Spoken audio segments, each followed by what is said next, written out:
सूनु सत्यवती हृदय नंदनो व्यासः यस्य आस्य कमलगलितं वाङ्मयममृतं जगत् पिबति भुजग भोगाभमुद्यम्य हृद्यं निजभुजं दक्षिणं लक्षणाढ्यं ललितमुद्रिक्तविज्ञानमुद्रं भज भज अनंतमित्यालपंतं प्रणतवान् प्राणिनां प्राणभूतं प्रणतिभिः प्रीणये पूर्णबोधं भवदवोष्णेन तातप्यमानान् भुवि परं नाथम् अप्रेक्षमाणान् भुवनमान्येन च अन्येन दोष्णा भवतु भीर्मा इति न सान्त्वयन्तं प्रणतवान् प्राणिनां प्राणभूतं प्रणतिभिः प्रीणये पूर्णबोधं नारायणं सुरगुरुं जगदेकनाथं भक्तप्रियं सकललोकनमस्कृतं त्रैगुण्यवर्जितमजं विभुमद्यमीशं वन्दे भवघ्नम् अमरासुरसिद्धवन्द्यं नारायणं नमस्कृत्य नरं चैव नरोत्तमं देवीं सरस्वतीं व्यासं ತಥೋ ಜಯಮುದೀರಯೇತ್. ನನ್ನ ಅಧ್ಯಾತ್ಮ ಬಂಧುಗಳೇ, ಕೃಷ್ಣನ ವಿಭೂತಿಯ ವಸ್ತುಗಳನ್ನು, ಚರಾಚರಾತ್ಮಕವಾಗಿರತಕ್ಕಂಥ ವಸ್ತುಗಳನ್ನು, ಚೇತನ ಜಡ ಎಲ್ಲದರಲ್ಲೂ ಭಗವಂತನ ವಿಭೂತಿ ಹೇಳ್ತಾ ಈ ವಾಂಗ್ಮಯ ಪ್ರಪಂಚದ ವಿಭೂತಿಯನ್ನು ಹೇಳ್ತಾರೆ. ವಾಂಗ್ಮಯದಲ್ಲಿ ವೇದಗಳಲ್ಲಿ ಸಾಮವೇದ ಅದೆಲ್ಲ ಆಯಿತು. ಗಿರಾಮ್ ಅಸ್ಮಿ ಏಕಮಕ್ಷರಂ, ಎಲ್ಲ ಮಾತುಗಳಲ್ಲಿ, ಗೀಹಿ ಅಂದರೆ ಮಾತು, ನಾವು ಆಡತಕ್ಕಂಥ ಸ್ಪೋಕನ್ ಟಂಗ್, ಆಡತಕ್ಕಂಥ ಮಾತುಗಳು, ಮನುಷ್ಯ ಬಳಸುವಂಥ ಶಬ್ದಗಳಲ್ಲಿ ಅದು ವಾಸ್ತವಿಕವಾಗಿ ಸಂಸ್ಕೃತವೇ ಆಗಬೇಕಾಗಿಲ್ಲ. ಪ್ರಪಂಚದ ಎಲ್ಲ ಭಾಷೆ, ಎಲ್ಲ ದೇಶದ ಎಲ್ಲ ಭಾಷೆಯ ಜನರೂ ಬಳಸುವ ಅರ್ಥವತ್ತಾದ ಶಬ್ದಗಳಲ್ಲಿ ಮೊಟ್ಟ ಮೊದಲ ಶಬ್ದ ಮತ್ತು ಅತ್ಯಂತ ಹೆಚ್ಚು ಅರ್ಥಪೂರ್ಣವಾದ ಶಬ್ದ ಓಂಕಾರ. ಅದು ಎಲ್ಲಕ್ಕಿಂತ ಮೊದಲು, ಎಲ್ಲಕ್ಕಿಂತ ಹೆಚ್ಚು ಅರ್ಥ ಇರುವ ಶಬ್ದ, ಎಲ್ಲಕ್ಕಿಂತ ಮೊದಲು ಉಚ್ಚರಿಸಲ್ಪಟ್ಟ ಓಂಕಾರಶ್ಚಾಥ ಶಬ್ದಶ್ಚ ಕಂಠಂ ಭಿತ್ವಾ ವಿನಿರ್ಯಾತು ಅಂತ. ಪ್ರಾರಂಭದಲ್ಲಿ ಚತುರ್ಮುಖ ಜಗತ್ತನ್ನು ಸೃಷ್ಟಿ ಮಾಡುವಾಗ, ಶಬ್ದ ಪ್ರಪಂಚವನ್ನು ಸೃಷ್ಟಿ ಮಾಡುವಾಗ ಮೊದಲು ಉಚ್ಚರಿಸಿದ ಶಬ್ದ ಅಂದರೆ ಓಂ ಅಂತ. ಅದರ ನಂತರ ಅಥ ಅಂತ ಹೇಳಿದ ಅಂತೆ, ತಸ್ಮಾನ್ ಮಾಂಗಲಿಕವು ಅಂತ ಹೇಳ್ತಾರೆ. ಅಥ ಅನ್ನುವ ಶಬ್ದ ಸಂಸ್ಕೃತದಲ್ಲಿ ಬಹಳ ಅರ್ಥಪೂರ್ಣವಾದ ಶಬ್ದ. ಅದು ಬರೇ ಅಥ ಅಂದರೆ ಅನಂತರ, ಅಥ ಆಮೇಲೆ, ಅಥ ಆಫ್ಟರ್ವರ್ಡ್ಸ್ ಅಷ್ಟೇ ಅಲ್ಲ. ನೀವು ಯಾವ ಭಾಷೆಯಲ್ಲೂ ಹೇಳಲಿಕ್ಕಾಗದಂಥ ಅರ್ಥವಂತಿಕೆ ಇರತಕ್ಕ ಶಬ್ದ. ಯಾಕೆ ಗೊತ್ತಾ? ಅಥ ಅಂದರೆ, ಥ ಅಂದರೆ ಇರುವವನು, ಸ್ಥಾ, ಎಲ್ಲರ ಒಳಗೂ ಅಂತರ್ಯಾಮಿಯಾಗಿರುವ ಅವನು ಅಥ. ಸೊ ಅಥ ಅಂತಂದರೆ ಎಲ್ಲರ ಒಳಗೂ ಅಂತರ್ಯಾಮಿಯಾಗಿರುವ ಅಕಾರವಾಚ್ಯನಾದ ಭಗವಂತ ಅಂತರ್ಥ. ಹಾಗಾಗಿ ಇದನ್ನು ಯಾವ ಭಾಷೆಯಲ್ಲಿ ಹೇಗೆ ಟ್ರಾನ್ಸ್ಲೇಟ್ ಮಾಡೋದು ಅಂದರೆ, ಸಂಸ್ಕೃತದ ಶಬ್ದಗಳನ್ನು ನಿಜವಾಗಿ ಯಾವ ಭಾಷೆಗೂ ಟ್ರಾನ್ಸ್ಲೇಟ್ ಮಾಡಲಿಕ್ಕೆ ಬರೋಲ್ಲ. ಯಾಕೆಂದರೆ ಅದರ ಎಲ್ಲ ಡಿಫರೆಂಟ್ ಶೇಡ್ಸ್ ಆಫ್ ಮೀನಿಂಗನ್ನು, ಒಂದು ಶಬ್ದದಲ್ಲಿ ಎಷ್ಟು ಶೇಡ್ಸ್ ಇದೆ ಅದು ಎಲ್ಲವನ್ನೂ ಒಳಗೊಂಡು ಅನುವಾದ ಮಾಡಲಿಕ್ಕೆ ಬೋದು. ಯಾವುದೋ ಒಂದು ಅರ್ಥವನ್ನು ಅನುವಾದ ಮಾಡ್ಬೋದು ಅಷ್ಟೇ. ಸಂಸ್ಕೃತದ ಯಾವ ಶಬ್ದವೂ ಒಂದೇ ಅರ್ಥವನ್ನು ಹೇಳುವ ಶಬ್ದ ಇಲ್ಲ ಸಂಸ್ಕೃತದಲ್ಲಿ. ಅದು ಎಲ್ಲವೂ ಒಂದೇನು ಅಂದರೆ, ಬೇಸಿಕಲಿ ಪ್ರತಿಯೊಂದು ವಸ್ತುವಿನ ವಾಚಕವಾದ ಶಬ್ದವೂ ಕೂಡ ಅದು ಎಟಿಮೊಲಾಜಿಕಲ್, ಅದು ನಿರ್ವಚನಬದ್ಧವಾಗಿರ್ತದೆ. ನಾನು ಮೊನ್ನೆ ಒಂದು ಉದಾಹರಣೆ ಹೇಳಿದೆ. ನಾನು ಗೌಹು ಅಂತ ಒಂದು ಶಬ್ದ ಹಿಂದೆ ಹೇಳಿದ್ದೆ. ನಾನು ಗೌಹು ಅನ್ನೋ ಶಬ್ದ ಇದೆ. ಗೌಹು ಅನ್ನೋದನ್ನು ನೋಡಿ ಬ್ರಿಟಿಷರು ಅದನ್ನೇ ಇಂಗ್ಲೀಷ್ನವರು ಕದ್ದು ಕವು ಅಂತ ಇಟ್ಟರು.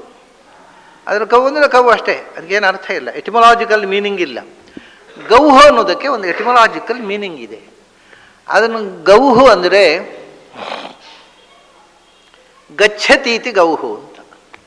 ದೊಡ್ಡ ಸಮಸ್ಯೆ ಆಯ್ತು ಈಗ. ಗಚ್ಚತೀತಿ ಗೌಹು ಅಂತ ಅಂದರೆ, ಗಚ್ಚತಿ ಅಂದರೆ ನಿಮಗೆ ಗೊತ್ತಿದೆ, ನಡೆಯುವುದು. ನಡೆದಾಡುವುದು, ಚಲಿಸುವುದು.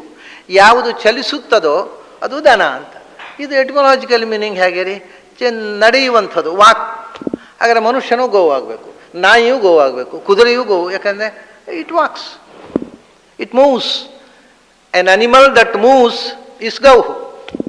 ಹಾಗಾದರೆ ನಾಯಿಯೂ ಗೌ ಆಗಬಹುದು, ಕುದುರೆಯೂ ಗೌ. ನಾವು ಎಲ್ಲರೂ ಗೌಹೆ, ಯಾಕಂದರೆ ನಾವು ನಡೆದಾಡ್ಕೊಂಡು ಹೋಗ್ತೇವೆ. ಅಷ್ಟೇ ಅಲ್ಲ, ಮಲಗಿರೋ ಗೋವು ಗೋವಲ್ಲ, ಅದನ್ನು ಗಚ್ಚತಿ, ಮಲಗಿದೆ. ಗಚ್ಚತಿ ಅಂತ ಇಟ್ಕೊಂಡ್ರೆ ಮಲಗಿರುವ ನಿದ್ರೆ ಮಾಡಿರುವ ದನಕ್ಕೆ ಆ ಹೆಸರು ಕೊಡೋದಿಲ್ಲ. ಅದರಿಂದ ಈ ವ್ಯಾಕರಣದವ್ರು ಏನು ಮಾಡಿದರು, ಅದು ಶಬ್ದ ಸಾಧುತ್ವಕ್ಕಷ್ಟೇ ನಿಷ್ಪತ್ತಿ, ಅದಕ್ಕೂ ಶಬ್ದ ಸ್ವಭಾವಕ್ಕೂ ಸಂಬಂಧ ಇಲ್ಲ, ವಸ್ತು ಸ್ವಭಾವಕ್ಕೂ ಸಂಬಂಧ ಇಲ್ಲ ಅಂತ ಒಂದು ತಪ್ಪು ನಿರ್ಧಾರಕ್ಕೆ ಬಂದರು ವ್ಯಾಕರಣದವರು. ಈ ವ್ಯಾಕರಣದ ಒಂದು ದೊಡ್ಡ ದುರಂತ ಏನು ಅಂದರೆ, ಅವರು ವ್ಯಾಕರಣ ಭಾಷೆಯ ಸಾಧುತ್ವಕ್ಕೋಸ್ಕರ ಶಾಸ್ತ್ರ ಬರೆದವರು. ಅವರು ಮಾಡಿದಷ್ಟು ಭಾಷೆಗೆ ಅನ್ಯಾಯ ಇನ್ಯಾರೂ ಮಾಡಿಲ್ಲ. ಇದು ದೊಡ್ಡ ದುರಂತ. ಅದು ಅವ್ರು ಏನಂದರೆ, ಎಟಿಮಾಲಜಿಗೂ ಶಬ್ದಕ್ಕೂ ಸಂಬಂಧ ಇಲ್ಲ, ಆ ವಸ್ತುವಿಗೂ. ಆ ಶಬ್ದ ಹೇಳುತ್ತೆ ಏನನ್ನಾದರೂ. ಶಬ್ದ ಸಾಧುತ್ವಾರ್ಥಂ ನಿಷ್ಪತ್ತಿ ಅಷ್ಟೇ. ಪ್ರಕೃತಿ ಪ್ರತ್ಯಯ ಎಲ್ಲ ನಾವು ಕಲ್ಪನೆ ಮಾಡಿಕೊಂಡು ಶಬ್ದ ಸಾಧುತ್ವ. ಆ ನಿರ್ವಚನ ಅನ್ನೋದು ವಸ್ತು ಸ್ವಭಾವ ಆಗಿರಬೇಕಾಗಿಲ್ಲ ಅಂತ. ಆದರೆ ನಿರ್ವಚನಕಾರರಿಗೆ ಇದು ಇಷ್ಟ ಅಲ್ಲ. ಅವರು ನಿರ್ವಚನ ಅನ್ನೋದು ಯಾವಾಗಲೂ ನಿರ್ವಚನ ಒಂದು ವಸ್ತುವಿನ ಸ್ವಭಾವವನ್ನು ಹೇಳಲಿಕ್ಕೋಸ್ಕರವೇ ಇರುವುದು. ಯಾವುದೋ ಒಂದು ನಿರ್ವಚನ, ಯಾವುದೋ ಒಂದು ವಸ್ತು ಅಂದರೆ ಹೇಗೆ ರೀ? ನಡೆದಾಡುವಂಥದ್ದು ಅಂತ ಹೆಸರು, ಅದು ಒಂದು ಕಲ್ಲುಬಂಡೆಗೆ ಬರೋದಿಲ್ಲ. ಕಲ್ಲುಬಂಡೆಗೆ ಗೌಹು ಅಂತ ಹೆಸರು ಬರುವುದೇ ಇಲ್ಲ. ಹಾಗಾದರೆ ಈ ಗಚ್ಚತಿ ಅಂತ ಅನ್ನೋದು ಯಾವುದೋ ಒಂದು ವಿಶೇಷ ಅರ್ಥದಲ್ಲಿ ಅದನ್ನು ಎಟಿಮಾಲಜಿ ಬಳಸಿದ್ದಾರೆ. ಇದನ್ನು ಈ ವ್ಯಾಕರಣ ಪಂಡಿತರು ಮರೆತು ಬಿಟ್ರು. ಹಳೆಯ ವ್ಯಾಕರಣ ಪಂಡಿತರಿಗೆ ಗೊತ್ತಿತ್ತು. ಅವ್ರು ಏನು ನಿರ್ವಚನ ಹೇಳ್ತಾರೆ ಗೊತ್ತುಂಟಾ? ಸರ್ವಾತ್ಮನ ಉಪಯೋಗಂ ಗಚ್ಚತಿ ಇತಿ ಗೌಹು ಅಂತ. ಅದರ ಎಲ್ಲವೂ ಉಪಯೋಗಕ್ಕೆ ಬೀಳುವಂಥದ್ದು. ಅದರ ಸಗಣಿ ಗೋಮೂತ್ರ ಸಮೇತ ಉಪಯೋಗ ಆಗುತ್ತಲ್ಲ, ಎಲ್ಲವೂ ಯಾವ ಪ್ರಾಣಿಯ ಸಮಸ್ತವೂ ಉಪಯೋಗಕ್ಕೆ ಬೀಳ್ತದೋ ಅದು ಗೋವು ಅಂತ. ಈಗ ನಾಯಿಯೋ ಗೋವಾಗಲಿ, ಕುದುರೆಯೋ ಗೋವಾಗಲಿ, ಮನುಷ್ಯನೋ ಗೋವಾಗಲಿ, ಮಲಗಿರುವ ದನ ಗೋ ಆಗದೆ ಹೋಗಲಿ, ಇದು ಯಾವುದೂ ಉಪಯೋಗ ಇಲ್ಲ, ಎಲ್ಲ ನಿರ್ವಚನೆ ಹೊರಟು. ಅಂದರೆ ಅದು this is exactly exclusive quality of the cow. ಸರ್ವಾತ್ಮನ ಉಪಯೋಗಂ ಗಚ್ಚತಿ. ಎಲ್ಲ ವಿಧದಿಂದಲೂ ಎಲ್ಲವೂ ಉಪಯೋಗಕ್ಕೆ ಬೀಳುವಂಥದ್ದು. ದನದಲ್ಲಿ ಅದು ಉಪಯೋಗಕ್ಕೆ ಬೀಳದಂಥ ಅಂಶ ಇಲ್ಲ. ಅದಕ್ಕೆ ತೆಂಗಿನ ಮರದಲ್ಲಿ ಮತ್ತು ದನದಲ್ಲಿ, ಅದಕ್ಕೆ ಒಂದನ್ನು ಕಾಮಧೇನು ಅಂದರೆ ಒಂದನ್ನು ಕಲ್ಪವೃಕ್ಷ ಅಂತ. ಅದರ ಪ್ರತಿಯೊಂದು ಉಪಯೋಗ ಬೀಳುವಂಥ, ಸೋಗೆಯಿಂದ ಹಿಡಿದು ಕಾಂಡ ಎಲ್ಲವೂ. ಆದ್ದರಿಂದ ಅದಕ್ಕೆ ಗೌಹು ಅಂತ ಹೆಸರಿಟ್ಟು.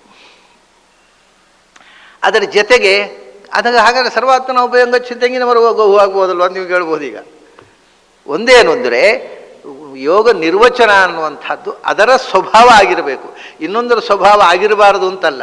ಯಾಕೆಂದರೆ ಅದು ಯೋಗ ಮತ್ತು ರೂಢಿ. ಇದನ್ನು ಆಚಾರ್ಯ ಹೇಳಿದ್ದಾರೆ, ಯೋಗ ರೂಢ ಶಬ್ದಗಳು ಅಂತ. ಅದಕ್ಕೆ ರೂಢಿಯಿಂದ ದನದಲ್ಲೇ ರೂಢಿ ಮತ್ತು ಯೋಗಾರ್ಥವೂ ಇದೆ.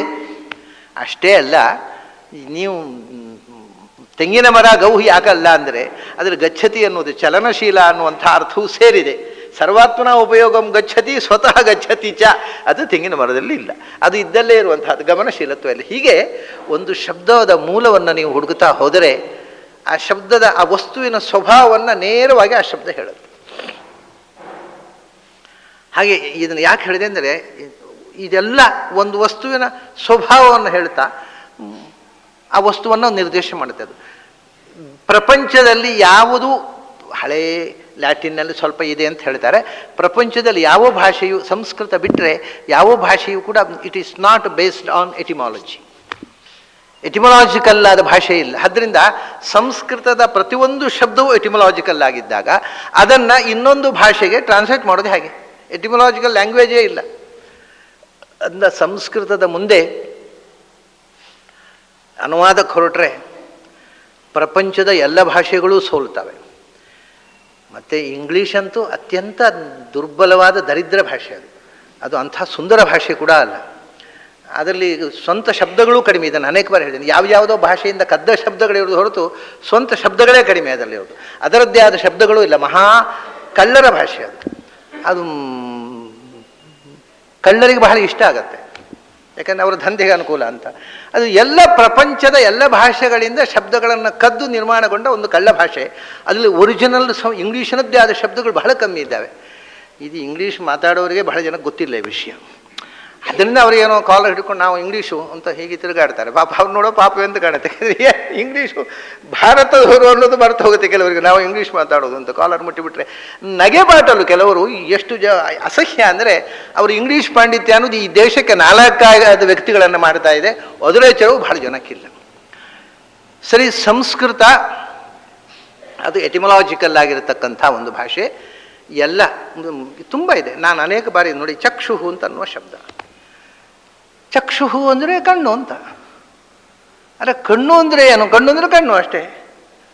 ಕಣ್ಣು ಅಂದರೆ ಐ ಅಂದರೆ ಈ ವೈ ಅಷ್ಟೇ. ಏನು ಹಾಗಂದ್ರೆ ಏನಿಲ್ಲ. ಡಿಕ್ಷನರಿಯಲ್ಲಿ ಐ ಅಂದರೆ ಕಣ್ಣು ಅಂತ ಬರೆದಿದ್ದಾರೆ. ಅದರಿಂದ ನಾವು ಹೇಳಬೇಕಷ್ಟೇ. ಐ ಅಂದರೆ ಕಣ್ಣು ಯಾಕೆ ಗೊತ್ತಿಲ್ಲ. ಕಣ್ಣು ಅಂದರೆ ಕಣ್ಣು ಯಾಕೆ ಗೊತ್ತಿಲ್ಲ. ಎಲ್ಲರೂ ಕಣ್ಣು ಕಣ್ಣು ಅಂತ ಹೇಳ್ತಾರೆ, ನಾವು ಹೇಳೋದಷ್ಟೇ. ಯಾಕೆ ಅಂತ ಕೇಳಬೇಡಿ. ಒಂದು ಹೆಸರು ಬೇಕಲ್ವಾ, ಅದಕ್ಕೊಂದು ಹೆಸರು ಇಟ್ಟಿದ್ದೇವೆ ಕಣ್ಣು ಅಂತ, ಅದನ್ನು ಹೇಳ್ತೇವೆ ಅಷ್ಟೇ. ಅಷ್ಟೇ. ಆಯಾ ಭಾಷೆಯಲ್ಲಿ ಯಾವ ಶಬ್ದ ಬಳಕೆಯಲ್ಲಿ ಉಂಟು ಅದನ್ನು ಹೇಳೋದು. ಅದು ಯಾಕೆ ಅನ್ನೋ ಪ್ರಶ್ನೆ ಯಾರೂ ಮಾಡೋದೇ ಇಲ್ಲ. ಸಂಸ್ಕೃತದಲ್ಲಿ ಹಾಗಲ್ಲ. ಅದು ಯಾಕೆ ಅಂತ. ಯಾಕೆಂದರೆ ಅದು ಭಗವಂತ ನಾಮಕರಣ ಮಾಡಿದ್ದಲ್ಲೋ. ಅವನು ವಸ್ತುವನ್ನು ಸೃಷ್ಟಿ ಮಾಡಿದ ಅಪ್ಪನೇ ಇಟ್ಟ ಹೆಸರದು. ಅದರ ಸ್ವಭಾವ ನೋಡಿಯೇ ಇಟ್ಟಿರ್ತಾನೆ ಅವ. ಅದು ಯಾವುದೋ ಒಂದು ಸುಮ್ಮನೆ ನಮ್ಮ ಹಾಗೆ ಒಂದು ಕರೀಲಿಕ್ಕೊಂದು ಹೆಸರು ಇರಲಿ ಅಂತ ಇಟ್ಟ ಹೆಸರಲ್ಲ. ಚಕ್ಷುಹು ಅಂತ ನೋಡಿ, ಎಷ್ಟು ವಿಸ್ಮಯ. ಇದನ್ನು ನಾನು ಅನೇಕ ಬಾರಿ ಹೇಳಿದ್ದೆ. ನನಗೆ ವಿಸ್ಮಯ ಕೊಟ್ಟ ಶಬ್ದ ಇದು. ಚಕ್ಷುಹು ಅಂದರೆ ಏನು ಗೊತ್ತಾ? ಚಕ್ಷಿಂಗ್ ವ್ಯಕ್ತಾಯ ವಾಚಿ ಚಷ್ಟೇ ಇತಿ ಚಕ್ಷುಹು, ಸ್ಪಷ್ಟವಾಗಿ ಮಾತನಾಡುವ ಇಂದ್ರಿಯ ಅಂತ ಅದರ ಎಟಿಮಲಾಜಿಕಲ್ ಮೀನಿಂಗು.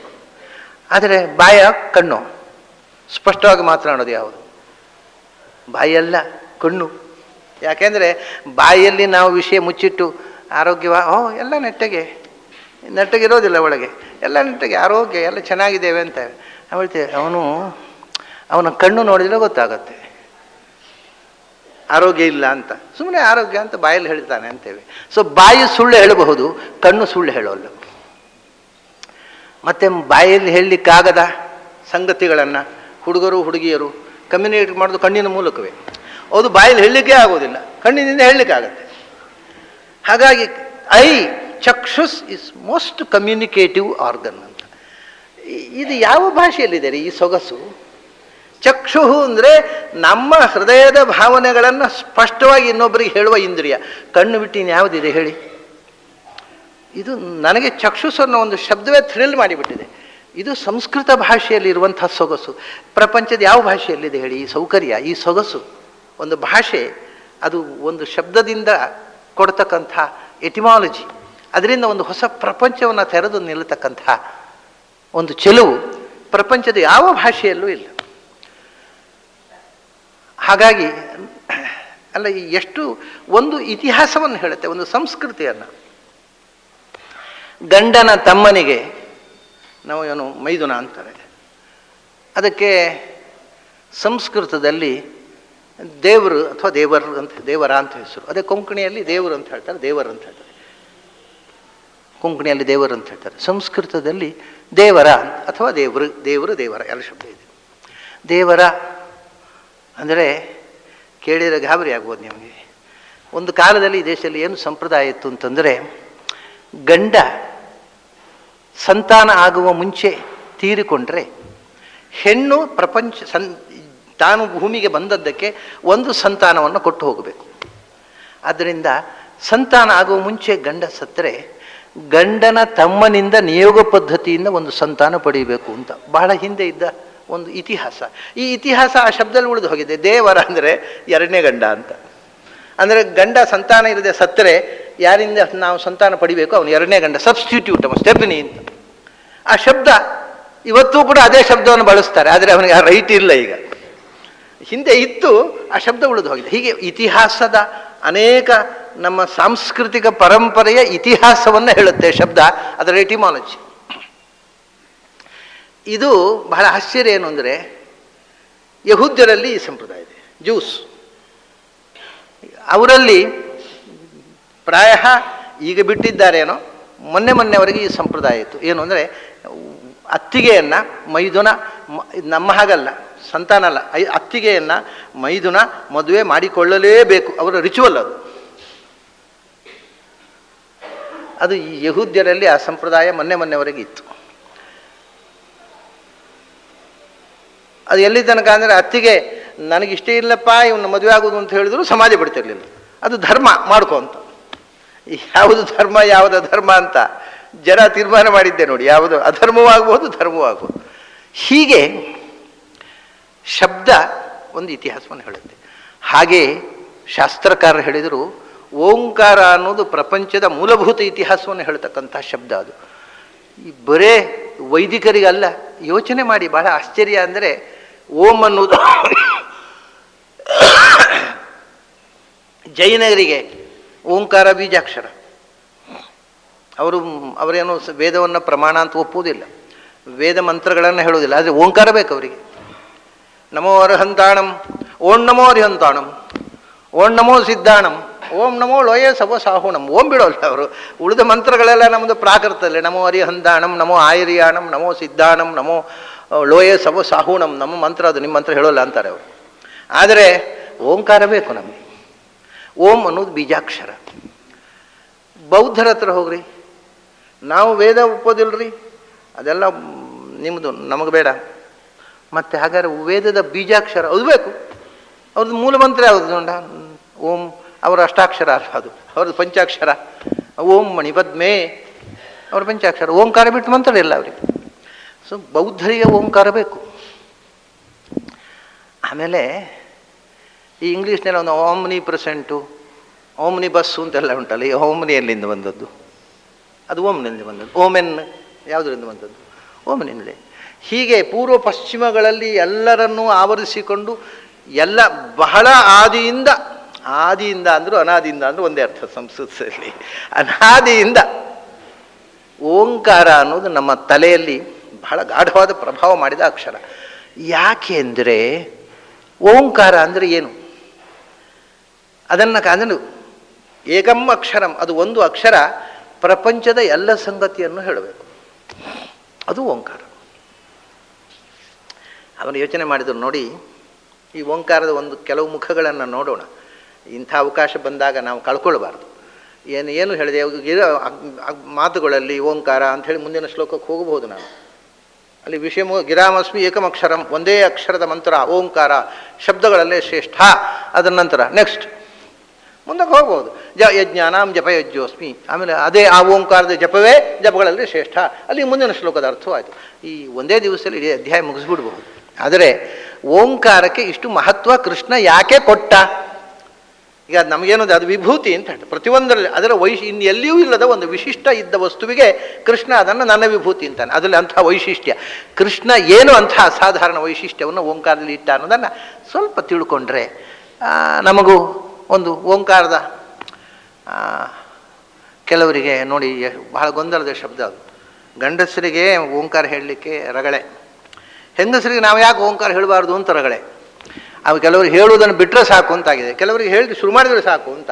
ಯಾಕೆ ಹೇಳಬೇಕು ಅಂತ ಯಾರಿಗೂ ಗೊತ್ತಿಲ್ಲ. ನಾನು ಎಷ್ಟೋ ಜನ ಹತ್ರ ನಾವು ಯಾಕೆ ಓಂಕಾರ ಹೇಳಬಾರ್ದು ಅಂತ ಹೆಂಗಸರು ಕೇಳ್ತೀವಿ. ಯಾಕೆ ಹೇಳಬೇಕಮ್ಮ ಅದು ಹೇಳಿ ಮೊದಲು. ನಾವು ಯಾಕೆ ಹೇಳಬಾರ್ದು, ಯಾಕೆ ಹೇಳಬೇಕು ಅದು ಗೊತ್ತಿಲ್ಲ. ಒಟ್ಟಾರೆ ಅವರು ಗಂಡಸರು ಹೇಳ್ತಾರೆ ನಾವು ಯಾಕೆ ಹೇಳಬಾರ್ದು ಅಂತ. ಇದು ಏನು ಅಂದರೆ ಒಬ್ಬರು ಮಾಡ್ತಾರೆ ಇನ್ನೊಬ್ರು ಮಾಡೋದಲ್ಲ. ಯಾಕೆ ಹೇಳುವುದು, ಅದರ ಪರಿಣಾಮ ಏನು, ಯಾರು ಏನು ಅಂತ ವಿಷಯ ತಿಳ್ಕೊಳ್ಳೋದು ಮುಖ್ಯ. ಅದು ಬೇಡ, ಯಾರಿಗೂ ವಿಷಯ ಬೇಡ. ಅವ್ರು ಹೇಳ್ತಾರಲ್ಲ ನಾವು ಯಾಕೆ ಹೇಳಬಾರ್ದು ಅಂತ. ಇದು ಒಳ್ಳೆ ಕಷ್ಟ ಆಯ್ತಲ್ಲ. ಈ ಗಂಡಸರು ಯಾರಾದರೂ ಹೇಳಿದುಂಟು, ಹೆಂಗಸರು ಹೇಳ್ತಾರಲ್ಲ ನಾವು ಯಾಕೆ ಹೇಳಬಾರ್ದು. ಅದು ಲಾಜಿಕ್, ಅದು ಚಾಲೆಂಜು. ಕೆಲವರಿಗೆ ಕೆಲವು ಕೆಪಾಸಿಟಿ, ಅದು ಇನ್ನೊಬ್ಬರಿಗೆ ಸಾಧ್ಯ ಇಲ್ಲ. ಪ್ರಕೃತಿ ಮಾಡಿರ್ತಕ್ಕ ಕೆಲವು ನಿಯಮಗಳಿದೆ, ಅದನ್ನು ಮೀರೋದಾಗೋದಿಲ್ಲ. ಓಂಕಾರ ಮೂಲಭೂತವಾಗಿ ಅದರಲ್ಲಿ ಏನು ವಿಶೇಷ ಅಂದರೆ ಇದನ್ನು ಮೊದಲು ಹೇಳಿಬಿಡ್ತೇನೆ. ಯಾಕೆಂದರೆ ಗಂಡಸರು ಹೇಳೋದು, ಹೆಂಗಸರು ಹೇಳೋದು, ಅಥವಾ ಹೇಳದೇ ಇರೋದು ಯಾಕೆ ಬಂತು? ಓಂಕಾರ ಹೇಳಬಾರ್ದು ಅಂತ ಯಾರೂ ಹೇಳಲಿಲ್ಲ. ಓಂ ಅನ್ನೋ ಶಬ್ದವನ್ನೇ ಹೇಳಬಾರ್ದು ಅಂತ ಯಾರೂ ಹೇಳಲಿಲ್ಲ. ಅದು ಮತ್ತೊಂದು ತಪ್ಪು ಕಲ್ಪನೆ. ಅದು ಈ ಸಂಪ್ರದಾಯವಾದಿಗಳ ಅನೇಕ ಭ್ರಮೆಗಳ ಒಂದು ಗೊಂಚಲು. ಸಂಪ್ರದಾಯ ಅಂದರೆ ಅದರಲ್ಲಿ ಇದು ಒಂದು ಆ ಗೊಂಚಲಿನಲ್ಲಿ ಸೇರಿರುವಂಥ ಓಂಕಾರ ಅನ್ನೋದನ್ನು ಶಬ್ದವನ್ನೇ ಹೆಂಗಸರು ಉಚ್ಚಾರ ಮಾಡಬಾರ್ದು, ಅದು ಅವರ ಮನಸ್ಸಿನಲ್ಲೇ ಬರಬಾರ್ದು ಅಂತ. ಹಾಗೆ ಇದ್ದರೆ ಇದೊಂದು ತಮಾಷೆ ಅಂದರೆ, ಒಂದು ಸರ್ತಿ ನಾನು ಯಾವುದೋ ಒಂದು ಊರಿಗೆ ಹೋಗಿದ್ದೆ. ಅಲ್ಲಿ ಸಭೆ ಮುಗಿಯಿತು. ಒಬ್ಬಳು ಹುಡುಗಿ ಪಾಪ ಬಂದು ಸರ್, ಏನಪ್ಪ ನಾವು ಓಂಕಾರ ಯಾಕೆ ಹೇಳಬಾರ್ದು? ಅಲ್ಲ ಹೇಳ್ತಾ ಇದ್ದೀಯಲ್ಲ, ಯಾಕೆ ಹೇಳಬಾರ್ದು ಪ್ರಶ್ನೆ. ನೀನು ಯಾವುದು ಹೇಳಬಾರ್ದು? ಯಾವ್ದು ಹೇಳಬಾರ್ದು? ಓಂಕಾರ. ಅರೆ ಹೇಳ್ತಾ ಇದ್ದೀಯ ಮತ್ತೆ ಯಾಕೆ ಹೇಳಬಾರ್ದು? ನೀನು ಹೇಳ್ತಾ ಇದ್ದಿ, ಯಾಕೆ ಹೇಳಬಾರ್ದು ನನ್ನ ಹತ್ರ ಕೇಳ್ತಾ ಇದ್ದ. ನಾ ಏನು ಹೇಳಬಾರ್ಲಿ ಹೇಳಮ್ಮ ಅಂದೆ. ಅವಳಿಗೆ ಹೌದು ಅಂದ್ಕೊಂಡಿದ್ದು ವಿಷಯ. ಯಾಕೆಂದರೆ ಅಷ್ಟೂ ಯೋಚನೆ ಮಾಡೋದಿಲ್ಲ ಜನ, ಮಾತಾಡೋದು, ಒಟ್ಟಿಗೆ ಮಾತಾಡೋದು. ಓಂಕಾರ ಹೇಳ್ತಾ ಇದ್ದೀಯಲ್ಲ ನೀನು, ಯಾರು ತಡೆದ್ರು ನಿನಗೆ? ಯಾರ ಕೂತಿಗೆ ಹಿಚ್ಚಿಕಿದ್ರ? ಇನ್ನು ಇಷ್ಟು ಜನರ ಎದುರು ಹೇಳ್ತಾ ಇದ್ದಿ, ಯಾರು ಆಕ್ಷೇಪ ಮಾಡಲಿಲ್ಲಲ್ಲ ಅಂತ ಹೇಳಿದೆ. ಅವಳಿಗೆ ಒಂಥರ ಕಂಗಾಲಾಯಿತು. ಆಮೇಲೆ ಹೇಳಿದೆ, ಓಂಕಾರ ಹೇಳಬಾರದು ಅಂತಲ್ಲ. ಇನ್ನೊಂದೇನು ಗೊತ್ತುಂಟ, ಮೋಸ್ಟ್ ಅನ್ಸೈಕಲಾಜಿಕಲ್ ಸ್ಟೇಟ್ಮೆಂಟ್ ಇದು. ಓಂಕಾರ ಹೇಳಬಾರ್ದು. ಯಾರು? ಹೆಂಗಸರು ಓಂಕಾರ ಹೇಳಬಾರ್ದು. ಕೆಲವರು ಇದ್ದಾರೆ, ಬೋರ್ಡೆ ಹಾಕಿಬಿಡ್ತಾರೆ, ಉಪನಿಷತ್ ಪಾಠ ಆಗುವಾಗ, ಓಂಕಾರದ ಬಗ್ಗೆ ಪ್ರವಚನ ಆಗುವಾಗ ಹೆಂಗಸರಿಗೆ ಪ್ರವೇಶವಿಲ್ಲ ಅಂತ ಬೋರ್ಡ್ ಹಾಕಿ ಪ್ರವಚನ ಮಾಡುವಂಥ ಮಂದಿ ಇದ್ದಾರೆ. ಕಾಲಬಾಧಿತರು ಅಂದರೆ ಅವರು 20ನೇ ಶತಮಾನಕ್ಕಲ್ಲ 18ನೇ ಶತಮಾನಕ್ಕೂ 4 ಮಂದಿಗಳು ಅಂಥವ್ರು 20ನೇ ಶತಮಾನದಲ್ಲೂ ಇರ್ತಾರೆ, ಯಾವ ಕಾಲದಲ್ಲೂ ಇರ್ತಾರೆ. ಏನು ಮಾಡಲಿಕ್ಕೆ ಬರುತ್ತೆ? ಅವರು ಕಾಲಬಾಧಿತರಾದವರೇ ಆಯಾ ಕಾಲದಲ್ಲಿ ಹೆಚ್ಚಿರ್ತಾರೆ. ಸರಿ, ಓಂಕಾರ ಹೆಣ್ಮಕ್ಕಳು ಹೇಳಬಾರದು ಅಂತ ನೀವು ಪದೇ ಪದೇ ಹೇಳಿದರೆ ಎಷ್ಟು ದೊಡ್ಡ ಟಾರ್ಚರ್ ಗೊತ್ತುಂಟು ಹೆಂಗಸರಿಗೆ. ನಾವು ಹೇಳಬಾರ್ದು. ಏನು ಹೇಳಬಾರ್ದು? ಓಂಕಾರ ಹೇಳಬಾರ್ದು. ನಾವು ಹೇಳಬಾರ್ದು. ಏನು ಹೇಳಬಾರ್ದು? ಓಂಕಾರ ಹೇಳಬಾರ್ದು. ನಾವು ಇಡೀ ದಿವಸ ತಲೆಯಲ್ಲಿ ಅದೇ, ನಾವು ಓಂಕಾರ ಹೇಳಬಾರ್ದಪ್ಪ, ಅಯ್ಯೋ ಓಂಕಾರ ಹೇಳಬಾರ್ದು. ಮತ್ತು ಏನು ಹೇಳೋದು? ಅದೇ ಹೇಳಬಾರ್ದು. ಯಾವುದನ್ನು ಹೇಳಬಾರ್ದು ಅಂತ ರಿಸ್ಟ್ರಿಕ್ಟ್ ಮಾಡಿ ನಿರ್ಬಂಧ ಮಾಡಿತೋ ಅದೇ ಅಲ್ವಾ ತಲೆಯಲ್ಲಿ ಸುಳಿಯೋದು. ಇಷ್ಟು ಕಾಮನ್ ಸೆನ್ಸ್ ಬೇಡವಾ ಹೇಳೋರಿಗೆ? ಓಂಕಾರ ಹೇಳಬಾರ್ದು ಅನ್ನೋರಿಗೆ ಏನು ಸೆನ್ಸೇ ಇರೋದಿಲ್ಲ. ಧರ್ಮಶಾಸ್ತ್ರದ ಬಗ್ಗೆ ಹೇಳ್ತಕ್ಕ ಅನೇಕ ಮಂದಿಗೆ ಕಾಮನ್ ಸೆನ್ಸ್ ಇರೋದಿಲ್ಲ, ಅನ್ಕಾಮನ್ ಸೆನ್ಸ್ ಇರೋದಿಲ್ಲ. ಓಂಕಾರ ಹೇಳಬಾರದು ಅಂತಲ್ಲ, ಒಂದು ಅಕ್ಷರವನ್ನು ಹೇಳುವ ರೈಟು ಎಲ್ಲರಿಗೂ ಇದೆ. ಆದರೆ ಓಂಕಾರವನ್ನು ಶಾಸ್ತ್ರಗಾರ ಏನು ಹೇಳಿದ್ದು ಗೊತ್ತಾ? ಓಂಕಾರವನ್ನು ಜಪ ಮಾಡಬಾರದು ಅಂತ. ಅದು ಯಾಕೆ ಮಾಡಬಾರ್ದು ಅಂತ ಮತ್ತೆ ಶುರುವಾಗುತ್ತೆ. ಅದೇನು ನೀವು ಮಾಡುವ ನಾವು ಮಾಡಬಾರ್ದು ಅಂತ ಮತ್ತೆ ಅಲ್ಲಿ ಬರುತ್ತೆ. ಜಪ ಯಾಕೆ? ಗಂಡಸರ ಹತ್ರವೂ ಹೇಳಿದರು, ಗಂಡಸರಿಗೆ ನೀವು ಕೂಡ ಓಂಕಾರ ಜಪ ಮಾಡುವುದಿದ್ರೂ ಒಂದು ಬಾರಿಗೆ 10ಕ್ಕಿಂತ ಹೆಚ್ಚು ಮಾಡಬೇಡಿ ದಯವಿಟ್ಟು ಗಂಡಸರಿಗೆ. ಹೆಂಗಸರು ನೀವು ಓಂಕಾರದ ಜಪಕ್ಕೆ ಹೋಗಬೇಡಿ. ಯಾಕೆ ಅಂದರೆ ಓಂಕಾರ ನೀವು ನಿಜವಾಗಿ ಓಂಕಾರ ಅಂದರೆ ಕ್ಯಾಸೆಟ್ಟಿನ ಹಾಗೆ, ಸುಮ್ಮನೆ ಕ್ಯಾಸೆಟ್ ಆನ್ ಮಾಡಿದ್ರೆ ಅದರಲ್ಲಿ ಓಂಕಾರ ಓಂ ಓಂ ಓಂ ಓಂ ಅಂತ ಹೇಳ್ತಾರೆ. ಹಾಗಲ್ಲ, ನಿನ್ನೆ ಹೇಳಿದ್ನಲ್ಲ, ಅನ್ಯೋನ್ಯ ಸಕ್ತಾಹ ಅನವಿಪ್ರಯುಕ್ತಾಹ. ಇನ್ವಾಲ್ವ್ಮೆಂಟಿನ ಜೊತೆಗೆ ಪ್ರಾಣಘೋಷದಿಂದ ನೀವು ಓಂ ಅಂತ ಉಚ್ಚಾರ ಮಾಡಿದರೆ ಅದು ಮೈಂಡಿನ ಮೇಲೆ ಏನೋ ಪರಿಣಾಮ ಆಗುತ್ತೆ ಅಂತಲ್ಲ ಜಪ ಮಾಡೋದು. ಸುಮ್ಮನೆ ಬೇರೆ ಕೆಲಸ ಇಲ್ಲ ಅಂತ ಯಾರು ಮಾಡೋದಲ್ಲ. ಓಂಕಾರದಲ್ಲಿ ಎನರ್ಜಿ ಕ್ರಿಯೇಟ್ ಆಗುತ್ತೆ ಅಂತ ತಿಳ್ಕೊಂಡಲ್ವ ನಾವು ಯಾಕೆ ಮಾಡಬಾರ್ದು ಕೇಳೋದು. ಇಲ್ಲದಿದ್ರೆ ಏನೂ ಉಪಯೋಗ ಇಲ್ಲ. ಸುಮ್ಮನೆ ಒಂದು ಅಕ್ಷರ ಆದರೆ ಕಮ್ ಟಮ್ ಟಿಮ್ ಏನು ಬೇಕಾದ್ರೆ ಹೇಳುವುದು. ಓಂಕಾರವೇ ಹೇಳಬೇಕು ಅಂತ. ಇದನ್ನು ಟ್ರಾನ್ಸೆಂಡೆಂಟಲ್ ಮೆಡಿಟೇಷನ್ ಅವರ ಹಾಗೆ ನಿಮ್ಮ ಬೀಜಾಕ್ಷರ ಕೊಡ್ತೇವೆ, ಯಾರಾದರೂ ಹೇಳಬೇಡಿ ನಿಮಗೆ ಟಮ್, ನಿಮಗೆ ಠಿಮ್, ನಿಮಗೆ ಠಮ್. ಇವರು ಟ್ರಾನ್ಸೆಂಡೆಂಟಲ್ ಮೆಡಿಟೇಷನಲ್ಲಿ ಬೀಜಾಕ್ಷರ ಸಿಕ್ಕಿದ್ದು ಯಾರಾದರೂ ಹೇಳಬೇಡಿ, ನಿಮಗೆ ಸಿಕ್ಕಿದ ಬೀಜಾಕ್ಷರ ನಿಮಗೆ ಮಾತ್ರ ಗೊತ್ತಿರೋ. ಯಾಕೆ ಗೊತ್ತಾದರೆ ಅದು ಗುಟ್ಟು ಗೊತ್ತಾಗ್ಬಿಡುತ್ತೆ. ಯಾಕೆ $200 ವಸೂಲು ಮಾಡಬೇಕಲ್ವ ಒಂದು ಠಮ್ ಅಂತ ಹೇಳಿದ್ದಕ್ಕೆ. ಅಷ್ಟು $1 ಕೊಟ್ಟು ಉಪದೇಶ ತಗೊಂಡ ಮೇಲೆ ಆ ಮಂತ್ರ ಅದು ಕೆಲಸ ಮಾಡಲೇಬೇಕು. ಇಷ್ಟು ಮೋಸ ಧರ್ಮದ ಹೆಸರಿನಲ್ಲಿ, ಅಧ್ಯಾತ್ಮದ ಹೆಸರಿನಲ್ಲಿ ಇವತ್ತು ಇಂಟರ್ನ್ಯಾಷನಲ್ ಚೀಟಿಂಗ್ ನಡೀತಾ ಇದೆ. ಜನ ಅದಕ್ಕೆ ಚೀಟೆಡ್ ಆಗ್ತಾ ಇದ್ದಾರೆ. ಅವರವರ ಇಷ್ಟ, ನಾನು ಯಾಕೆ ತಡಿಬೇಕಪ್ಪ? ಚೀಟ್ ಆಗುವುದೇ if they want to be cheated, let them be cheated. ಹೀಗೆ ಅದನ್ನು ಓಂಕಾರವನ್ನು ಜಪ ಮಾಡಿದರೆ, ವಿತ್ ಇನ್ವಾಲ್ವ್ಮೆಂಟ್ ಜಪ ಮಾಡಿದರೆ ಏನಾಗುತ್ತೆ? ಮನಸ್ಸಿನ ಮೇಲೆ ಅದು ಟ್ರೆಮೆಂಡಸ್ ಇಫೆಕ್ಟ್ ಮಾಡ್ತದೆ. ನಾನೀಗ ಮುಂದೆ ಅದರ ಅರ್ಥ ಎಲ್ಲ ವಿವರಿಸ್ತೇನೆ ಸ್ವಲ್ಪ, ಆಗ ನಿಮಗೆ ಗೊತ್ತಾಗುತ್ತೆ. ಅದನ್ನು ಆ ಅರ್ಥಾನುಸಂಧಾನ ಮಾಡಿಕೊಂಡು, ಸುಮ್ಮನೆ ಕ್ಯಾಸೆಟ್ಟಿನ ಥರ ಅಲ್ಲ, ಅದರ ಅರ್ಥಾನುಸಂಧಾನ ಮಾಡಿ ಜಪ ಮಾಡೋದು ಅಂದರೆ ಒಂದು ರೀತಿಯ ಕಾಂಟೆಂಪ್ಲೇಷನ್, ಒಂದು ರೀತಿಯ ಮೆಡಿಟೇಷನ್. ಹಾಗೆ ಮಾಡಿದರೆ ಏನಾಗುತ್ತೆ ಅಂದರೆ ಮನಸ್ಸು ಅದರಲ್ಲಿ ಮಗ್ನ ಆಗಿಬಿಡುತ್ತೆ, ಕಾನ್ಸಂಟ್ರೇಷನ್. ಹಾಗೆ ಕಾನ್ಸಂಟ್ರೇಷನಿಂದ ಓಂಕಾರ ಜಪ ಮಾಡಿದರೆ ಯಾವುದು ಬೇಡ ಅಂದಗಾಣೆ ಶುರುವಾಗುತ್ತೆ. ರಿಜೆಕ್ಟ್ ಮಾಡಿ. ರಿಜೆಕ್ಷನ್ ಅಂದರೆ ಯಾವುದು ಬೇಡ, ಮನೆ ಬೇಡ, ಗಂಡ ಬೇಡ, ಮಕ್ಕಳು ಬೇಡ, ಎಂಥದೂ ಬೇಡ ಅಂತ. ಅದಕ್ಕೆ ಹೇಳಿದರು, ಈ ಸ್ಟೇಜಿಗೆ ಹೋಗುತ್ತಪ್ಪ, ದಯವಿಟ್ಟು ನಿಮಗೆ ಆ ಸ್ಟೇಜ್ ಹೋಗುವಂಥ ಮಟ್ಟಕ್ಕೆ ಬರೋವರೆಗೆ ಹೇಳಬೇಡಿ. ಯಾಕೆಂದರೆ ಮದುವೆ ಮಾಡಿಕೊಂಡು ಮನೆ ಗಂಡ ಬಂದರೆ ಗಂಡ ಬೇಡ ಅಂತ ಕಾಣಲಿಕ್ಕೆ ಶುರುವಾದರೆ, ಮಕ್ಕಳು ಬೇಡ ಅಂತ ಕಾಣಲಿಕ್ಕೆ ಶುರುವಾದರೆ ಸಮಸ್ಯೆ ಅಲ್ವಾ? ಸೊ ಎರಡು ದೋಣಿ. ಒಂದೋ ನೀವು ಓಂಕಾರದ ಜಪ ಮಾಡುವುದಿದ್ದರೆ ಸಂಸಾರದಿಂದ ದೂರ ನಿಲ್ಲಿ, ಬ್ರಹ್ಮವಾದಿನಿಯರಾಗಿ. ಸಂಸಾರ ಬೇಕು ಅಂತಂದರೆ ಓಂಕಾರದ ಮೇಲೆ ಕಾನ್ಸಂಟ್ರೇಟ್ ಮಾಡಬೇಡಿ, ಇಷ್ಟೇ ವಿಷಯ. ಲೈಫಿಗೆ ಪ್ರಾಬ್ಲಮ್ ಆಗುತ್ತೆ ಅಂತ ಇದೆಲ್ಲ ಗೊತ್ತಿಲ್ಲ, ನಾವು ಯಾಕೆ ಮಾಡಬಾರ್ದು? ಮಾಡಿರಿ ಅಂತ ಹೇಳೋದು, ಮಾಡಿರಿ. ಆಮೇಲೆ ಮನೆಯಲ್ಲಿ ನಿತ್ಯ ಗಂಡನಿಗೂ ಜಗಳ, ಮಕ್ಕಳ ಹತ್ರ ಜಗಳ, ಎಂಥದ್ದು ಬೇಡ, ಓಂಕಾರ ಉಂಟು. ನನಗೆ ನಿಮಗೊಂದು ಎಕ್ಸಾಂಪಲ್ ಹೇಳ್ತೇನೆ. ಓಂಕಾರ ಸಾಧನೆ ಮಾಡಿದ ಒಬ್ಬ ಹೆಣ್ಮಗಳು ನನ್ನ ಹತ್ರ ಒಂದು ಮಾತು ಹೇಳಿದರು. ನಿಮಗೆ ಆಶ್ಚರ್ಯ ಆಗ್ಬೋದು ಆ ಮಾತು ಕೇಳಿದರೆ. ಇಲ್ಲೆಲ್ಲ ಬೆಂಗಳೂರಿನವರಲ್ಲ, ಅವರು ಬೇರೆ ಒಂದು ಊರಿನಲ್ಲಿ. ಅವ್ರು ನನ್ನ ಹತ್ರ ನನಗೊಂದು ಉಪಕಾರ ಮಾಡಬೇಕು ಆಚಾರ್ಯ. ಏನಮ್ಮ? ನನ್ನನ್ನು ಅವರು ಹೇಳಿದ ಮಾತಿದು, ನನ್ನನ್ನು ನನ್ನ ಗಂಡ ತುಂಬ ಪ್ರೀತಿಸ್ತಾರೆ, ನನ್ನ ಮಕ್ಕಳು ನನ್ನನ್ನು ತುಂಬ ಪ್ರೀತಿಸ್ತಾರೆ, ನನಗೆ ಅವರ ಪ್ರೀತಿ ಬೇಡವಾಗಿದೆ, ಹೇಸಿಗೆ ಆಗತ್ತೆ ನನಗೆ ಅವ್ರು ನನ್ನನ್ನು ಪ್ರೀತಿಸುವಾಗ. ದಯವಿಟ್ಟು ಅವರು ಅವರಷ್ಟಕ್ಕೆ ಇರಲಿಕ್ಕೆ ಹೇಳಿ, ನನ್ನನ್ನು ನನ್ನಷ್ಟಕ್ಕೆ ಬಿಡಲಿಕ್ಕೆ ಹೇಳಿ. This is the result of Omkara japa. ಇದು ಬೇಕಿದ್ದರೆ ನೀವು ಮಾಡಬಹುದು. ಗಂಡನ ನನ್ನ ಹತ್ತಿರ ಬರಬಾರ್ದು ಗಂಡ ಅಂತ ನಾಳೆ ಕಾಣಬಹುದು. ಇಷ್ಟಕ್ಕೋಸ್ಕರ ಓಂಕಾರ ಜಪ ಮಾಡಬೇಡಿ ಅಂತ ಹೇಳೋದು. ಅದನ್ನು ಮಡಿವಂತಿಕೆ ಪ್ರಶ್ನೆ ಅಲ್ಲ, ರೀಸನ್ ಗೊತ್ತಿದ್ದರೆ. ಓಂಕಾರ ಗಂಡಸರು ನೀವು 10 ಜಪ ಮಾಡಿ ಮತ್ತೆ ಹೆಂಡತಿ ಹತ್ರ ಹೆಂಡತಿ ಬೇಡ ಅಂತ ಕಾಣಲಿಕ್ಕೆ ಶುರುವಾದ್ರೆ ಏನು ಮಾಡೋದು ಅಂತ ಕೇಳ್ಬೋದು ನೀವು. 10 ಜಪ ಅದಕ್ಕೆ ಹೇಳಿದ್ದು. 10ಕ್ಕಿಂತ ಹೆಣ್ಣಿಗೆ ಇರುವಷ್ಟು ಇನ್ವಾಲ್ವ್ಮೆಂಟ್ ಗಂಡಿಗೆ ಇಲ್ಲ. ಯಾಕೆಂದರೆ ಒಂದು ಮಗು ಅಂದರೆ ಅದನ್ನು 9 ತಿಂಗಳು ಹೊಟ್ಟೆಯಲ್ಲಿ ಹೊತ್ತು ಅದರ ಮಲಮೂತ್ರ ಬಾಚಿ ಅದನ್ನು ಗಂಡಸು ಸಾಮಾನು ತಂದು ಹಾಕಿದರೆ ಅವ್ನ ಕೆಲಸ ಮುಗಿತು, ಹೇಗೆ ಬೇರೆ ಸಾಕೊಂಡು ಹೋಗ್ಬಿಡ್ತಾನೆ ನಾವು. ಸೊ ಹೆಣ್ಣಿಗೆ ಇರುವ ಇನ್ವಾಲ್ವ್ಮೆಂಟಿಗೆ ಬಹಳ ಅತಿಯಾದ ಅಟ್ಯಾಚ್ಮೆಂಟ್ ಬೇಕು. ಅಷ್ಟು ಅಟ್ಯಾಚ್ಮೆಂಟ್ ಇಲ್ಲದೇ ಇದ್ದರೂ ಗಂಡಿಗೆ ನಡೀತದೆ. ಅದನ್ನು ನೀನು ವೇದ ಓದು ಓಂಕಾರ ಹೇಳು, ಆದರೆ 10ಕ್ಕಿಂತ ಹೆಚ್ಚು ಹೇಳಬೇಡ, ಮನೆ ಬೇಡ ಅಂತ ಕಾಣುತ್ತೆ. ಇದು ಹೀಗೆ ಒಂದು ಜೀವನ ಕ್ರಮ. ಅದಕ್ಕೆ ಹೊಂದಿಕೆಯಾಗುವಂತೆ ಯಾರು ಯಾವ ಮಂತ್ರವನ್ನು ಜಪಿಸಬೇಕು ಅನ್ನೋದು ತುಂಬ ತುಂಬ ಜೀವನಾನುಭವದ ಜೊತೆಗೆ ಪ್ರಾಚೀನರು ಕಂಡುಕೊಂಡಂಥ ಸತ್ಯಗಳಿವೆಲ್ಲ ನೋಡಿ. ಅದರೇ ಸ್ವಾಮಿ ಸನ್ಯಾಸಿ ಎಷ್ಟು ಬೇಕಾದ್ರೆ ಪ್ರಣವ ಜಪ ಮಾಡು, ಆದರೆ ಎಷ್ಟು ಬೇಕಾದ್ರೆ ದೇಹ ತಡ್ಕೊಳ್ಳುವಷ್ಟು. ಎಷ್ಟು ತಡ್ಕೊಳ್ಳುತ್ತೆ? 72,000 ನಾಡಿಗಳು ತಡ್ಕೊಳ್ಳುವಷ್ಟು. 72,000 ನಾಡಿಗಳು. ಒಂದು ಓಂಕಾರ ಉಚ್ಚಾರ ಮಾಡಿದರೆ ಅದರ 6 ಅಕ್ಷರದ ಇಫೆಕ್ಟ್ ಇದೆ ಅದರಲ್ಲಿ. ಅಕಾರ ಉಕಾರ ಮಕಾರ ನಾದ ಬಿಂದು ಕಲ ಶಾಂತಾತಿ ಶಾಂತ, ಅದು ಶಾಂತ, ಅದು ಇಫೆಕ್ಟ್ ಆಗೋಲ್ಲ. ಈ 6 ಅಕ್ಷರಗಳ ಇಫೆಕ್ಟ್ ಇದೆ. ಆದ್ದರಿಂದ 72,000 ನಾಡಿಗಳಲ್ಲಿ ಅದು ಕೆಲಸ ಮಾಡಬೇಕಾಗಿದ್ದರೆ ಒಂದು ಓಂಕಾರ, ಒಂದು ಓಂ ಅಂದರೆ 6 ಅಕ್ಷರಗಳಿಗೆ ಈಕ್ವಲ್ ಅದು. ಹಾಗಾಗಿ ಒಂದು ದಿನದಲ್ಲಿ 12,000 ಓಂಕಾರ ಮಾಡಿದರೆ 12 72. ಒಬ್ಬ ಸನ್ಯಾಸಿ ಕೂಡ ಅವನಿಗೆ ಯಾವ ಸಾಂಸಾರಿಕ ಚಿಂತೆಯೂ ಬೇಡ, ಆದರೆ 12,000ಕ್ಕಿಂತ ಹೆಚ್ಚು ಮಾಡಬೇಡ. ಯಾಕೆಂದರೆ ತಡ್ಕೊಳ್ಳೋದಿಲ್ಲ, ಎನರ್ಜಿ ಬಾಡಿ ತಡ್ಕೊಳ್ಳೋದಿಲ್ಲ, ಬರ್ನ್ ಆಗಿಬಿಡುತ್ತೆ. ಬಲ್ಬಿನಲ್ಲಿ ಓವರ್ಫ್ಲೋ ಆದಾಗ, ಕರೆಂಟ್ ಓವರ್ಫ್ಲೋ ಆದಾಗೆ ಬಲ್ಬ್ ಬರ್ನ್ ಆದ ಹಾಗೆ ದೇಹ ತಡ್ಕೊಳ್ಳುವುದಿಲ್ಲ.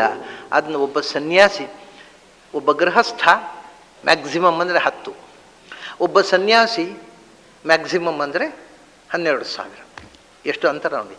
ಒಬ್ಬ ಗೃಹಸ್ಥ 10ಕ್ಕಿಂತ ಹೆಚ್ಚು ಒಂದು ದಿವಸದಲ್ಲಿ ಗಾಯತ್ರಿ ಇದು ಓಂಕಾರ ಜಪ ಮಾಡಬೇಡ ಅಂತ ಹೇಳಿದರೆ, ಸನ್ಯಾಸಿ 12,000. 12,000ಕ್ಕಿಂತ ಹೆಚ್ಚು ಮಾಡಬೇಡ, ಯಾಕಂದ್ರೆ ತಡ್ಕೊಳ್ಳೋದಿಲ್ಲ. ಹೆಚ್ಚು ಜಪ ಮಾಡಿದರೆ ಮನಸ್ಸಿನ ಎನರ್ಜಿ ಜಾಸ್ತಿ ಆಗುವುದಲ್ಲ, ಮನಸ್ಸಿಗೆ ಎನರ್ಜಿ ತಡ್ಕೊಳ್ಳಿಕ್ಕಾಗದೆ ಮನೋರೋಗಿ ಆಗ್ತಾನೆ ಮನುಷ್ಯ. ಅವನು he may become lunatic. All the possibilities are. ಯಾವುದೇ ಮಂತ್ರವನ್ನು ಬಲಾತ್ಕಾರವಾಗಿ ಜಪ ಮಾಡಿದರೆ ಅವನು ಲ್ಯೂನಟಿಕ್ ಆಗುವಂಥ ಅಪಾಯ ಇದೆ, ಮನೋರೋಗಿ ಆಗುವಂಥ ಸಾಧ್ಯತೆ ಇದೆ. ಹೀಗೆ ಅದರಲ್ಲಿಯೂ ನೋಡಿ, ಒಂದೊಂದು ಸಂಗತಿಯಲ್ಲೂ ಪ್ರಾಚೀನರು, ನೀನು ಯಾವುದೇ ಜಪ ಮಾಡುವಾಗ ಕೃಷ್ಣಾಜಿನ ಹಾಕೊಂಡು ಜಪ ಮಾಡುವಂದರು ಗೃಹಸ್ಥರಿಗೆ. ಕೃಷ್ಣಾಜಿನ ನಮ್ಮನ್ನು ಆ ಜಪದ ಕಾಲದಲ್ಲಿ ಏಕಾಗ್ರತೆಗೆ ಕೊಂಡು ಹೋಗುತ್ತೆ, ಆದರೆ ಪೂರ್ತಿ ವೈರಾಗ್ಯದ ಕಡೆಗೆ ಕೊಂಡು ಹೋಗುವುದಿಲ್ಲ. ವ್ಯಾಘ್ರಾಜಿನ ಉಂಟಲ್ಲ, ಅದು ಮನುಷ್ಯನಿಗೆ ವಿರಕ್ತಿಯ ಕಡೆಗೆ ಕೊಂಡೋಗುತ್ತೆ, ಸೆಕ್ಸಿನ ಬಗ್ಗೆ ಎವರ್ಷನ್ ಕ್ರಿಯೇಟ್ ಮಾಡುತ್ತೆ. ವ್ಯಾಘ್ರಾಜನದಲ್ಲಿ ಕೂತು ಮೆಡಿಟೇಷನ್ ಮಾಡಿದರೆ, ವ್ಯಾಘ್ರನ ಕೂತುಕೊಳ್ಳೇ ಏನೂ ಆಗೋಲ್ಲ, ವ್ಯಾಘ್ರಾಜನದಲ್ಲಿ ಕೂತು ಮೆಡಿಟೇಷನ್ ಮಾಡಿದರೆ ಅವನಿಗೆ ಸೆಕ್ಸಿನ ಬಗ್ಗೆ ಅವನಿಗೆ ಎವರ್ಷನ್ ಬರುತ್ತೆ. ಅದಕ್ಕೋಸ್ಕರ ಸನ್ಯಾಸಿಗಳು ವ್ಯಾಘ್ರಾಜನದಲ್ಲಿ ಕೂತು ಕೂಡ ಪ್ರಣವ ಜಪ ಎಷ್ಟು ಬೇಕಾದ್ರೆ ಮಾಡಿ, ತೊಂದರೆ ಇಲ್ಲ. ಗೃಹಸ್ಥರು ವ್ಯಾಘ್ರಾಜನದಲ್ಲಿ ಕೂತು ಜಪ ಮಾಡಬೇಡಿ. ಯಾಕೆಂದರೆ ಪ್ರಣವ ಮಾತ್ರ ಅಲ್ಲ, ಅನೇಕ ಜಪಗಳುಂಟು, ಗಾಯತ್ರಿ ಇದೆ, ಅಷ್ಟಾಕ್ಷರ ಇದೆ. ಯಾವ ಜಪವನ್ನು ವ್ಯಾಘ್ರಾಜನದಲ್ಲಿ ಕೂತು ಮಾಡಬೇಡಿ. ಮತ್ತು ಕೃಷ್ಣಾಜನದಲ್ಲಿ ಧಾವಳಿಯಲ್ಲಿ ಕೂತು ಮಾಡು. ಅದು ಸೆಕ್ಸನ್ನು ಮನಸ್ಸಿನಿಂದ ಝಾಡಿಸಿ ತೆಗೆಯುವುದಿಲ್ಲ, ವ್ಯಾಘ್ರಾಜನ ಆ ಕೆಲಸ ಮಾಡುತ್ತೆ. ಹೀಗೆ ಒಂದೊಂದು ವಸ್ತುವಿನ ಪರಿಣಾಮ ಏನು ಮನಸ್ಸಿನ ಮೇಲೆ, ಇದರ ಬಗ್ಗೆ ಆಳವಾದ ಚಿಂತನೆ ಮಾಡಿ ಇಂಥಿಂಥದ್ದು ಪರಿಣಾಮಕಾರಿ, ಇಂಥಿಂಥದ್ದು ಒಳ್ಳೆಯದಲ್ಲ, ಯಾರ್ಯಾರಿಗೆ ಯಾವುದು ಒಳ್ಳೆಯದು ಇದನ್ನು ಪಟ್ಟಿ ಮಾಡಿರಿ. ಇದರಲ್ಲಿ ಯಾರು ದೊಡ್ಡವರು ಯಾರು ಸಣ್ಣವರು, ಇನ್ಫೀರಿಯಾರಿಟಿ ಸುಪೀರಿಯಾರಿಟಿ ಪ್ರಶ್ನೆ ಇಲ್ಲ. ಬಟ್ ಯಾರಿಗೆ ಯಾವುದು ಒಳ್ಳೆಯದು ಅನ್ನುವಂಥ ಎಚ್ಚರದಿಂದ ಜಪಿಸಬೇಕು. ಜಪ ಮಾಡುವುದೇ ಒಂದು ಸಂಗತಿ ಅಲ್ಲ, ಮಾಡುವುದಕ್ಕೆ ಅರ್ಹತೆ, ಯಾರಿಗೆ ಯಾವುದನ್ನು ಮಾಡೋದಕ್ಕೆ ಅರ್ಹತೆ ಅನ್ನೋದನ್ನು ತಿಳಿದು ಮಾಡಬೇಕು ಅನ್ನುವಂಥ ಒಂದು ವಿಧಾನ. ಇದಿಷ್ಟು ಓಂಕಾರದ ಮೇಲೆ ಇರದೆ ಪ್ರಾಚೀನರು ಕೊಟ್ಟಂಥ ಎಚ್ಚರ. ಆದರೆ ಅಷ್ಟು ಎಚ್ಚರ ಕೊಡಬೇಕಾದಷ್ಟು ಏನು ವಿಶೇಷ ಅಂದರೆ, ಓಂಕಾರ ಜಗತ್ತಿನ ಎಲ್ಲ ಸಂಗತಿಗಳನ್ನು ಹೇಳುವ ಮೂಲಾಕ್ಷರ. ಓಂ ಅನ್ನುವುದಕ್ಕೆ 3 ಮುಖಗಳಿದೆ, 3 ಅಲ್ಲ, ಹಲವು ಮುಖಗಳು. ಒಂದು, ಓಂ ಅನ್ನುವುದು ಒಂದು ಅಖಂಡವಾದ ಅಕ್ಷರ. ಅವಧಾತು ಅಥವಾ ಊಯಿ ಧಾತುವಿನಿಂದ ಅವತಿ ಇತಿ ಓಂ ಅಥವಾ ಊಯತೆ ಇತಿ ಓಂ ಅಂತ 2 ಧಾತುಗಳಿಂದ ನಿಷ್ಪನ್ನವಾದ ಒಂದು ಅಖಂಡ ಶಬ್ದ ಅನ್ನುವುದು ಒಂದು ಮುಖ. ಆಮೇಲೆ ಅದಲ್ಲ, ಅಕಾರ ಉಕಾರ ಮಕಾರಗಳು ಸೇರಿ ಆದ ಶಬ್ದ. ಹಾಗಾಗಿ ಒಂದು ಅಖಂಡ ಶಬ್ದ ಅಲ್ಲ, 3 ಶಬ್ದಗಳು ಸೇರಿ ಆದ ಶಬ್ದ, 2ನೇ ಮುಖ. ಅಕಾರ ಉಕಾರ ಮಕಾರ ಸೇರಿ ಆ ಊ ಮಾ 3 ನಿಮಗೆ ಬೇರೆಯಾಗಿ ಕಾಣೋದಿಲ್ವಲ್ಲ, ಅದಕ್ಕೆ 4 ಅಕ್ಷರಗಳು. ಏನು ಅಂದರೆ, ಈ 3 ಅಕ್ಷರಗಳು ಸೇರಿ ಒಂದು ಹೊಸ ನಾದ ನಿಷ್ಪತ್ತಿ ಆಯಿತು. ಏನು ಅಂತ, ಆನೂ ಇಲ್ಲ ಊನೂ ಇಲ್ಲ, ಮತ್ತು ಓಂ ಒಂದು ಹೊಸ ನಾದ ನಿಷ್ಪತ್ತಿ ಆಯಿತು. ಅದು 4ನೇ ಅಕ್ಷರ. ಹೀಗೆ ಓಂಕಾರಕ್ಕೆ 4 ಅಕ್ಷರಗಳು ಅನ್ನುವುದು 3ನೇದು. 1 ಅಕ್ಷರ, ಆಮೇಲೆ 3 ಅಕ್ಷರ, 4 ಅಕ್ಷರ. ಓಂಕಾರದ ಇನ್ನೊಂದಿದೆ, 2 ಅಕ್ಷರದ ಓಂಕಾರವಿದೆ. ಓ ಶ್ರಾವಯೇತ್ಯಾಶ್ರಾವಯತಿ ಓ ಅಂತ ಉಂಟಲ್ಲ, ಅದು ಓಂಕಾರದ್ದೇ ಇನ್ನೊಂದು ರೂಪ, 2 ಅಕ್ಷರದ ಓಂಕಾರ. ಅದಿರಲಿ. ಹಾಗಾದರೆ 1 ಅಕ್ಷರದ ಓಂಕಾರ, 2 ಅಂದರೆ ಓಂ ಅಖಂಡ, ಆಮೇಲೆ 2 ಮಾತ್ರೆಗಳಲ್ಲಿ ಓ ಅನ್ನುವುದು, 3 ಮಾತ್ರೆಗಳ ಓಂ, ನಾದ ಸೇರಿ ಓಂ 4 ಅಕ್ಷರ. ಆಮೇಲೆ 5 ಅಕ್ಷರ, 6 ಅಕ್ಷರ, 7 ಅಕ್ಷರ, 8 ಅಕ್ಷರ ತನಕ ಹೋಗುತ್ತೆ. ಅಕಾರ ಉಕಾರ ಮಕಾರ ನಾದ ಬಿಂದು ಕಲಾ ಶಾಂತ ಅತಿಶಾಂತ. ಅದು ಹೊರಡುವಾಗ ಅತಿಶಾಂತದಿಂದ ಹೊರಟು ಅಕಾರ ಉಕಾರ ಮಕಾರ ಆಗಬೇಕು, ಮತ್ತೆ ಮುಗಿಯುವಾಗ ಅಕಾರ ಉಕಾರ ಮಕಾರ ಒಳಗೂ ಶಾಂತ ಅತಿಶಾಂತದಲ್ಲಿ ನಿಲ್ಲಬೇಕು. ಸೊ ಅತಿಶಾಂತದಿಂದ ಹೊರಟು ಅತಿಶಾಂತದಲ್ಲಿ ಬಂದು ನೆಲೆಗೊಳ್ಳುವ ಒಂದು ಪ್ರೋಸೆಸ್ ಅದು ಉಚ್ಚಾರದಲ್ಲಿ. ಹೀಗೆ ಓಂಕಾರದ ಬಗ್ಗೆ ಹಿಂದಿನವರು ಬಹಳ ಆಳವಾದಂಥ ಚಿಂತನೆ ಮಾಡಿದರು. ನಾವೀಗ ಮೂಲಭೂತವಾಗಿ ಅದರ 3 ಅಕ್ಷರಗಳನ್ನು ತಗೊಳ್ಳೋಣ. ಕೊನೆಯದು ನಾದ. ಈ 3 ಅಕ್ಷರಗಳು, 1 ಅಕ್ಷರ ಓಂ, ಅದು ಅವಧಾತುವಿನಿಂದ ಅವತಿ ಇತಿ ಓಂ. ಅವತಿ ಅಂದರೆ ಏನು? ಅವರಕ್ಷೆ, ಇಡೀ ಜಗತ್ತನ್ನು ರಕ್ಷಣೆ ಮಾಡುವವ. ಆಮೇಲೆ ಅವ ಗತವು, ಎಲ್ಲ ಕಡೆಯೂ ವ್ಯಾಪಿಸಿರುವವನು, ಆಮ್ನಿ ಪ್ರೆಸೆಂಟ್. ಆಮೇಲೆ ಅವ್ಯಾಪ್ತವಾದ ಅವಗತವು, ಎಲ್ಲವನ್ನೂ ತಿಳಿದವನು, ಓಂ ಆಮ್ನಿಶಿಯೆಂಟ್. ಸಾಮರ್ಥ್ಯೇ ಅವತಿ, ಸರ್ವಸಮರ್ಥ, ಆಮ್ನಿ ಪೊಟೆಂಟ್. ಅದರ ಜೊತೆಗೆ ವಧೆ, ಸರ್ವಸಂಹಾರಕ. ಇಂಥ ಅನೇಕ ಅರ್ಥಗಳು ಬರ್ತದೆ. ಅದು ಆಮ್ನಿ ಪ್ರೆಸೆಂಟ್, ಆಮ್ನಿ ಪೊಟೆಂಟ್, ಆಮ್ನಿಶಿಯೆಂಟ್ ಆಗಿರತಕ್ಕಂಥ ವಸ್ತು ಅನ್ನೋದು ಓಂಕಾರ. ಸ್ಥೂಲವಾಗಿ ಇನ್ನೇನೂ ಅದರಿಂದ ಯೋಚನೆ ಮಾಡಲಿಕ್ಕೆ ಬಾರದೇ ಇದ್ದವರು ಇಷ್ಟು ಯೋಚನೆ ಮಾಡಿ. God is omnipotent because he is Om. Om ಅಂದರೆ ಆಮ್ನಿಪೊಟೆಂಟ್, ಆಮ್ನಿಪ್ರೆಸೆಂಟ್, ಆಮ್ನಿಶಿಯೆಂಟ್, ಸರ್ವಜ್ಞ, ಸರ್ವಗತ, ಸರ್ವಸಮರ್ಥ. ಇದು ಒಂದು. ಆಮೇಲೆ ಊಯತೆ ಇತಿ ಓಂ. ಊಯಿ ಅಂತ ಒಂದು ಧಾತು ಇದೆ. ಅದು ಊಯಿ ಅಂದರೆ, ಅದು ಊಯಿ ಅಂದರೆ to net, to be net. Net ಅಂದರೆ ನೆಟ್ಟಾಗಿ ಒಂದರಲ್ಲಿ ಟು ನೆಟ್, ಒಂದನ್ನು ಒಂದು ಹೆಣೆದುಕೊಂಡಿರುವುದು, ನೆಟ್ವರ್ಕ್ ಅಂತ ಹೇಳ್ತೇವಲ್ಲ. ಅಂದರೆ ಓತಪ್ರೋತ ಅಂತ ಹೇಳ್ತೇವಲ್ಲ ನಾವು, ನೂಲು ಬಟ್ಟೆಯಲ್ಲಿ ಹೇಗೆ ಒಂದಕ್ಕೊಂದು ಹೆಣೆದುಕೊಂಡಿದೆ, ಹಾಗೆ ಸಮಸ್ತ ಗುಣಗಳು ಭಗವಂತನಲ್ಲಿ ಹೆಣೆದುಕೊಂಡಿವೆ. ಅದು ಗುಣಗಳ ಜಾಲವೇ ಹೆಣೆದು ನಿಂತ ಒಂದು ಸಮಷ್ಟಿ ರೂಪ. ಆದ್ದರಿಂದ ಓಂ ಸಮಸ್ತ ಗುಣ ಸಂಪೂರ್ಣ. ಓಂ ಅಂದರೆ ಫುಲ್ ಆಫ್ ಆಲ್ ಎಟ್ರಿಬ್ಯೂಟ್ಸ್. ಇದು ಓಂಕಾರದ ಅರ್ಥ. ಈ ಅರ್ಥವನ್ನು ಹೇಳತಕ್ಕ ಶಬ್ದ ಎಲ್ಲಿದೆ? ಬೇರೆ ಒಂದು ಅಕ್ಷರದ ಒಂದಿದೆ, ಆ. ಅದು ಕೂಡ ಮಹತ್ವದ್ದೇ ಅಕ್ಷರ. ಆಮೇಲೆ ಓಂ ಅನ್ನುವಂಥ ಅಕ್ಷರದಿಂದಲೇ ಪ್ರಪಂಚದ ಎಲ್ಲ ಅಕ್ಷರಗಳು ಹುಟ್ಟಿದ್ದು, ಅಭಿವ್ಯಕ್ತ ಆದದ್ದು. ಮೂಲ ಅಕ್ಷರ ಅದು.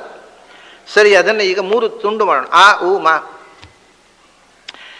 ಈ 3 ಅಕ್ಷರಗಳು ಕೂಡ ಮನುಷ್ಯನ ಇಡೀ ಬದುಕಿನ ಕಥೆಯನ್ನು ಹೇಳುವಂಥ ಅಕ್ಷರಗಳಿವು. ಏನು? ಆ ಈಸ್ ಅನ್ ಅಬ್ರಿವಿಯೇಷನ್ ಆಫ್ ಆಪ್ತಿ. ಆಪ್ತಿ ಅಂದರೆ ಕಾಂಟ್ಯಾಕ್ಟ್. ಯಾವುದರ ಜೊತೆಗೆ? ಕಾಂಟ್ಯಾಕ್ಟ್ ವಿತ್ ಎಕ್ಸ್ಟರ್ನಲ್ ವರ್ಲ್ಡ್, ಬಾಹ್ಯ ಪ್ರಪಂಚದ ಜೊತೆಗೆ ನಮ್ಮ ಸಂಪರ್ಕ. ಅದು ಆಪ್ತಿ ಅಥವಾ ವ್ಯಾಪ್ತಿ, ಪ್ರಾಪ್ತಿ. ಯಾವಾಗ? ಎಚ್ಚರದಲ್ಲಿ ಮಾತ್ರ. ಕನಸಿನಲ್ಲಿ ಬಾಹ್ಯ ಪ್ರಪಂಚ ಇಲ್ಲ, ನಿದ್ರೆಯಲ್ಲಿ ಇಲ್ಲ. ಹಾಗಾಗಿ ಆ ಈಸ್ ವೇಕಿಂಗ್ ಸ್ಟೇಜ್. ಆ ಅಂದರೆ ಎಚ್ಚರ. ಎಚ್ಚರ ಅಂದರೆ ಎಚ್ಚರ ಅಲ್ಲ, ಎಚ್ಚರವನ್ನು ಎಚ್ಚರದಿಂದ ಗಮನಿಸು. ಆಗ ಆ ಅಂದರೆ ಏನು ಅಂತ ಗೊತ್ತಾಗತ್ತೆ. ಎಚ್ಚರದಲ್ಲಿ ಏನು? ನಾನು ಎಚ್ಚರ ಆಗಿದ್ದೇನೆ, ಹೌದಾ? ಯಾವುದರ ವಿಷಯದಲ್ಲಿ ಎಚ್ಚರ ಆಗಿದ್ದಿ? ನಾನು ನೋಡ್ತಾ ಇದ್ದೇನೆ, ನಿನಗೆ ಯಾಕೆ ಕಾಣ್ತಾ ಇದೆ? ನಾನು ಕೇಳ್ತಾ ಇದ್ದೇನೆ, ನಿನಗೆ ಯಾಕೆ ಕೇಳ್ತಾ ಇದೆ? ಯೋಚನೆ ಮಾಡು. ನಿನಗೆ ಎಚ್ಚರ ಇಲ್ಲ. ಯಾಕೆ ನೋಡ್ತಾ ಇದ್ದೇನೆ, ಯಾಕೆ ಕೇಳ್ತಾ ಇದ್ದೇನೆ ಅನ್ನುವ ಎಚ್ಚರವೇ ಇಲ್ಲ, ಮತ್ತು ಎಚ್ಚರ ಆಗಿದ್ದೇನೆ ಅಂತೀಯಲ್ಲ. ಇದವರು ಏನು ಎಚ್ಚರ? ಅಲ್ಲಯ್ಯ, ನಿನಗೆ ಕಣ್ಣಿದೆ, ಕಾಣ್ತದೆ. ಕಾಣುವುದಕ್ಕೆ ಕಾರಣ ಏನು? ಕಣ್ಣಿರೋದು. ಕಣ್ಣಿರೋದಷ್ಟೇ ಅಲ್ಲ, ಮತ್ತೆ ಹೊರಗಿನಿಂದ ಒಂದು ವಸ್ತು ಇರೋದು. ಇಲ್ಲಿ ಕಣ್ಣಿದೆ, ಕಣ್ಣಿನ ಮುಂದೆ ರೂಪ ಇದೆ. ರೂಪವು ನಿನ್ನ ಕ್ರಿಯೇಷನ್ ಅಲ್ಲ, ನೀನು ತಂದಿಟ್ಟದ್ದ ಪ್ರಪಂಚದಲ್ಲಿ ಬಣ್ಣಗಳನ್ನು ಅಥವಾ ವಸ್ತುಗಳನ್ನು ಅಲ್ಲ. ಕಣ್ಣು ನೀನು ತಂದದ್ದ ಅಂಗಡಿಯಿಂದ ಅಲ್ಲ. ಮತ್ತೆ ಕಣ್ಣು ಕೊಟ್ಟ, ಕಣ್ಣಿನ ಮುಂದೆ ರೂಪ ಇಟ್ಟ, ಕಂಡಿತು. ನಿನ್ನ ಕಾಂಟ್ರಿಬ್ಯೂಷನ್ ಏನಿದೆ ಅದರಲ್ಲಿ? ಆಮೇಲೆ ಕಣ್ಣಿದ್ದು ರೂಪ ಇದ್ದು ಕಾಣೋಲ್ಲ, ಅದಕ್ಕೆ ಮುಗಿಲ ದೀಪ ಇಟ್ಟ. ಸೂರ್ಯ ಬೇಕು, ಸೂರ್ಯನ ಬೆಳಕು ಬೇಕು, ಎದುರಿನಲ್ಲಿ ವಸ್ತು ಬೇಕು, ನೋಡಲಿಕ್ಕೆ ಕಣ್ಣು ಬೇಕು. ಕಣ್ಣೇ ಇಲ್ಲದೆ ಇದ್ದರೆ ಪ್ರಪಂಚ, ಇಷ್ಟು ವರ್ಣ ವೈವಿಧ್ಯಗಳಿಂದ ಕೂಡಿದ ಪ್ರಪಂಚವನ್ನು ನೋಡಲಿಕ್ಕಿತ್ತ? ಇಲ್ಲ. ಅದ್ಭುತವಾದ ಸಂಗೀತ ಕೇಳಲಿಕ್ಕಿತ್ತ ಕಿವುಡನಾಗಿದ್ದರೆ? ಇಲ್ಲ. ಹಾಗಾದರೆ ಇದೆಲ್ಲವನ್ನು ಪ್ರಪಂಚದಲ್ಲಿ ನಾದವನ್ನಿಟ್ಟ, ರೂಪವನ್ನಿಟ್ಟ, ಸ್ಪರ್ಶವನ್ನಿಟ್ಟ, ರಸವನ್ನಿಟ್ಟ, ಗಂಧವನ್ನಿಟ್ಟ, ಅದನ್ನು ನೋಡುವುದಕ್ಕೆ ಕಣ್ಣು ಕೊಟ್ಟ, ಕಿವಿ ಕೊಟ್ಟ, ಮೂಗು ಕೊಟ್ಟ, ನಾಲಿಗೆ ಕೊಟ್ಟ, ಮೈ ಕೊಟ್ಟ. ನಾವು ಏನು ಕೊಟ್ಟದ್ದು ಇದರಲ್ಲಿ? ಏನಿಲ್ಲ. ಕಣ್ಣಿತ್ತು, ತೆರೆದಾಗ ಕಂಡಿತು, ನೋಡಿದೆವು. What is your contribution? What is your participation in seeing, in hearing, in touching, in smelling, in tasting?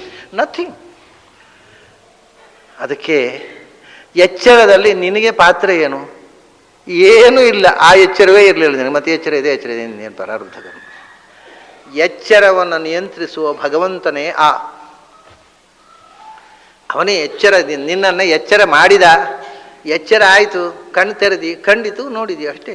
ಏನು ನಾನು ನೋಡಿದೆ? ಏನು ನೋಡಿದೆ? ನೀನೇನು ಮಹಾ? ನಾಳೆ ನಾನು ಇದು ನಿಜವಾಗಿ ಅನುಭವಿಸಿದ್ದು. ಒಂದು ಹುಡುಗಿ, ಸುಮಾರು 16-17 ವರ್ಷದ ಹುಡುಗಿ, ಅವಳು ಬ್ರಿಲಿಯಂಟ್, ಮೋಸ್ಟ್ ಚಾರ್ಮಿಂಗ್ ಗರ್ಲ್, ತುಂಬ ಸುಂದರಿ, ತುಂಬ ಬ್ರಿಲಿಯಂಟ್. ಕಾಲೇಜಿಗೆ ಹೋಗ್ತಾ ಇದ್ಲು, ಒಳ್ಳೆ ಬ್ರಿಲಿಯಂಟ್ ಸ್ಟೂಡೆಂಟ್, ಕಾಲೇಜಿನಲ್ಲಿ ಒಳ್ಳೆ ಮಾರ್ಕ್ ಪಡೀತಾ ಇದ್ಲು. ಒಂದು ದಿವಸ ಅವಳ ತಂದೆ ಬಂದು, ಆಚಾರ್ಯ ಒಂಚೂರು ಮನೆ ಬನ್ನಿ. ಏನು ಕಥೆ ಅಂದರೆ, ಬನ್ನಿ ನೀವು ಸುಮ್ಮನೆ ನಮ್ಮ ಮನೆಗೆ ಹಾಲು ಕುಡೀಲಿ ಬನ್ನಿ ಅಂತ. ಎಂಥದ್ದು ಹಾಲು ಕುಡಿಲಿಕ್ಕೆ? ನಾನು ಹೋದೆ. ಹೋಗಿ ಆ ಹುಡುಗಿ ಅಂತಂದು ಕೂಡಿಸಿದ್ರು. ಇದು ವಿಷಯ ಏನು ಅಂದರೆ, 2 ಕಣ್ಣು ಕಾಣೋಲ್ಲ. 2 ಕಣ್ಣು ಸರಿಯಾಗಿತ್ತು, ಏನೂ ದೋಷ ಇರಲಿಲ್ಲ. 16-17 ವರ್ಷದ ವಯಸ್ಸಿನಲ್ಲಿ ನಾಳೆ ಮದುವೆ ಆಗಬೇಕು, ನಾಳೆ ಕಾಲೇಜಿನಲ್ಲಿ ಪರೀಕ್ಷೆ ಕೂಡಬೇಕು. 2 ಕಣ್ಣು ಕಾಣುವುದಿಲ್ಲ ಹುಡುಗಿ. ಇದ್ದಕ್ಕಿದ್ದ ಹಾಗೆ ಓವರ್ ನೈಟ್, ಒಂದು ದಿವಸ ಬೆಳಗಾತ ಹೇಳುವಾಗ 2 ಕಣ್ಣು ಕಾಣೋಲ್ಲ. ಅಪ್ಪ ನನಗೆ 2 ಕಣ್ಣು ಕಾಣೋಲ್ಲ. ಅವರು ದೊಡ್ಡ ಬ್ಯಾಂಕಿನ ಆಫೀಸರ್. ಅವರು ಎಲ್ಲ ಬಾಂಬೆ ಕರ್ಕೊಂಡು ಹೋದರು, ಕಲ್ಕತ್ತಾ ಕರ್ಕೊಂಡು ಹೋದರು, ಮಡ್ರಾಸ್, ಚೆನ್ನೈ ಕರ್ಕೊಂಡು ಹೋದರು. ಎಲ್ಲ ಕಡೆ ಡಾಕ್ಟ್ರು ಏನು ಹೇಳಿದರು ಅಂದರೆ, ಇದು nervous debility, no medicine for it. ಏನೂ ಮಾಡಲಿಕ್ಕೆ ಆಗುವುದಿಲ್ಲ ನಮ್ಮಿಂದ. ತನ್ನಷ್ಟಕ್ಕೆ ಕಣ್ಣು ಬಂದರೆ ಬಂತು, ಈಗ ತನ್ನಷ್ಟಕ್ಕೆ ಹೋಯ್ತಲ್ವ, ಹಾಗೆ ತನ್ನಷ್ಟಕ್ಕೆ ಬಂದರೆ ಬಂತು. ನಾವು ಗುಣ ಮಾಡಲಿಕ್ಕೆ ಆಗುವುದಿಲ್ಲ. We are helpless. ದೇವರನ್ನು ಪ್ರಾರ್ಥನೆ ಮಾಡಿ ಅಂದರು. ಎಲ್ಲ ದೇಶದ ಐ ಸ್ಪೆಷಲಿಸ್ಟ್ಗಳೆಲ್ಲ ಹೇಳಿದ ಮಾತಿದು. ಇದು ಒಂದು ನನಗೆ ಗೊತ್ತಿಲ್ಲ. ಅವ್ರು ಏನು ಅಂದರೆ, ಅವರು ಎಲ್ಲ ಡಾಕ್ಟ್ರುಗಳೆಲ್ಲ ಕೈ ಬಿಟ್ಟ ಮೇಲೆ ಏನಾದರೂ ಮಂತ್ರ ಗಿಂತ್ರ ಮಾಡಿದ್ರೆ ಆಗುತ್ತೋ ಅಂತ ಹೇಳಿ ಕಡೆ ಯಾವುದ್ರಲ್ಲೂ ಆಗದಿದ್ದರೆ ಇದು ಒಂದು ಉಪಯೋಗ ಇಲ್ಲದಿದ್ದದ್ದನ್ನು ಒಂದು ಮಾಡಿ ನೋಡುವ ಅಂತ ಕೆಲವರಿಗೆ ಕಾಣೋದುಂಟು. ಮಂತ್ರ ಗಿಂತ್ರ ಮಾಡಿದರೆ ಆಗುತ್ತೋ ಅಂತ ಬನ್ನಂಜಿಯವರು, ಏನಾದ್ರು ಮಂತ್ರ ಉಂಟೋ ಕಣ್ಣು ಬರಲಿಕ್ಕೆ ಅಂತ ಅವರು ಕರೆದದ್ದು ಕಡೆ ನೋಡಿದರೆ, ಕಣ್ಣು ಬರಲಿಕ್ಕೆ ಏನಾದರೂ ಮಂತ್ರ ಗಿಂತ್ರ ಮಾಡಿ ಏನಾದರೂ ಮಾಡಿದರೆ ಗುಣ ಆಗೋದಾದರೆ ಕೇಳುವ ಅಂತ. ನಾನು ಡಾಕ್ಟ್ರ್ ಹತ್ರ ಕಡೆಗೆ ಬಾಯ್ಬಿಟ್ರು. ಎಲ್ಲ ಡಾಕ್ಟ್ರ್ ಹತ್ರ ತೋರಿಸಿದ್ದೇವೆ, ಯಾವ ಡಾಕ್ಟ್ರು ಆಗುವುದಿಲ್ಲ ಹೇಳಿದ್ದಾರೆ. ನಮ್ಮ ವೈದ್ಯಶಾಸ್ತ್ರದ ಪ್ರಕಾರ ಇದಕ್ಕೆ ನೋ ಮೆಡಿಸಿನ್, ನೋ ಟ್ರೀಟ್ಮೆಂಟ್. ಕಣ್ಣಿನ ನರಗಳಲ್ಲಿ ನೆತ್ತರು ಸಂಚಾರ ಆಗೋದು ಕಮ್ಮಿ ಆಗಿದೆ, ನೆತ್ತರು ಸಪ್ಲೈ ಆಗ್ತಾ ಇಲ್ಲ. ಕಣ್ಣು ಅದೇ ನರ್ವಸ್ ಡೆಬಿಲಿಟಿ, ನರಗಳಲ್ಲಿ ಕಣ್ಣಿಗೆ ಬ್ಲಡ್ ಸರ್ಕ್ಯುಲೇಷನ್ ಹೋಗ್ತಾ ಇಲ್ಲ, ಸ್ಟಾಪ್ ಆಗಿಬಿಟ್ಟಿದೆ. ಏನು ಮಾಡಬೇಕು ಈಗ ನಮಗೆ ಗೊತ್ತಿಲ್ಲ. ಅದು ಸ್ಟಾಪ್ ಮಾಡಿದವನು ಯಾರೋ ಅವನೇ ಗಳಿಸ್ಬೇಕಷ್ಟೇ, ನಮಗೆ ಏನೂ ಮಾಡ್ಲಿಕ್ಕೆ ಬರೋದಿಲ್ಲ. ಅಸಹಾಯಕತೆ ಬಂದಾಗ ಮಾತ್ರ ಮನುಷ್ಯನಿಗೆ ಸ್ವಲ್ಪ ದೇವರ ನೆನಪು ಬರುತ್ತೆ. ಅವನಿಗೆ ತಾಕತ್ತಿರುವ ಸಮಯ ದೇವರು ಏನು ಮಾಡ್ತಾನೆಯ, ನಾನು ನನ್ನ ತಾಕತ್ತಿನಿಂದ ನಾನು ಮಾಡುವುದು ಅನ್ನೋ ಛಾಪು ಹೋಗುದು ಯಾವಾಗಲೂ ಇಂಥ ಸ್ಥಿತಿಯಲ್ಲಿ. ಅವರು ದೊಡ್ಡ ಶ್ರೀಮಂತ, ದೊಡ್ಡ ಬ್ಯಾಂಕಿನ ಆಫೀಸರು, ಅವರಿಗೆಲ್ಲ ಬಂದು, ಆಚಾರ್ಯರೇ ನಾವೆಲ್ಲ ಪ್ರಯತ್ನ ಮಾಡಿ ಆಯಿತು, ಏನಾದರೂ ಇದಕ್ಕೊಂದು ಪರಿಹಾರ. ಆವಾಗ ನಾನು ಹೇಳಿದೆ, ನೋಡಿ ಮನುಷ್ಯನ ಔಷಧ ಕೈಯಲ್ಲಿದೆ, ಎಲೆಕ್ಟ್ರೋಮ್ಯಾಗ್ನೆಟಿಕ್ ರೇಸು ಹೊರಗೆ ಪಾಸ್ ಆಗ್ತಾ ಇದೆ, ಎಲ್ಲರ ಕೈಯಲ್ಲೂ ಇದೆ. ಯಾರಲ್ಲಿ ಪ್ರಾಣ ಇದೆ ಅವರಲ್ಲಿ ಪ್ರಾಣಶಕ್ತಿ ಹೊರಗೆ ಹೋಗ್ತಾ ಇದೆ. ಅದು ಹೊರಗೆ ಹೋಗ್ತಾ ಇಲ್ಲ ಅಂದರೆ ಪ್ರಾಣ ಇಲ್ಲ ಅಂತ ಮುಂದಿನ ವ್ಯವಸ್ಥೆ ಮಾಡಬೇಕು. ಆದರೆ ಪ್ರಾಣ ಇದ್ದವ್ರ ಹತ್ರ ಎಲ್ಲ ಪ್ರಾಣಶಕ್ತಿ ಇನ್ನೊಬ್ಬರ ರೋಗವನ್ನು ಕ್ಯೂರ್ ಮಾಡುವಷ್ಟು ಪ್ರಮಾಣದಲ್ಲಿ ಇರೋದಿಲ್ಲ, ಅವರಿಗೇ ಬೇಕೋ ಬೇಡೋ ಅನ್ನುವಷ್ಟು ಪ್ರಮಾಣದಲ್ಲಿ ಇರುತ್ತೆ. ಅಂಥವರು ಇನ್ನೊಬ್ಬರಿಗೆ ಪ್ರಾಣಶಕ್ತಿ ಕೊಡ್ಲಿಕ್ಕೆ ಬರೋದಿಲ್ಲ.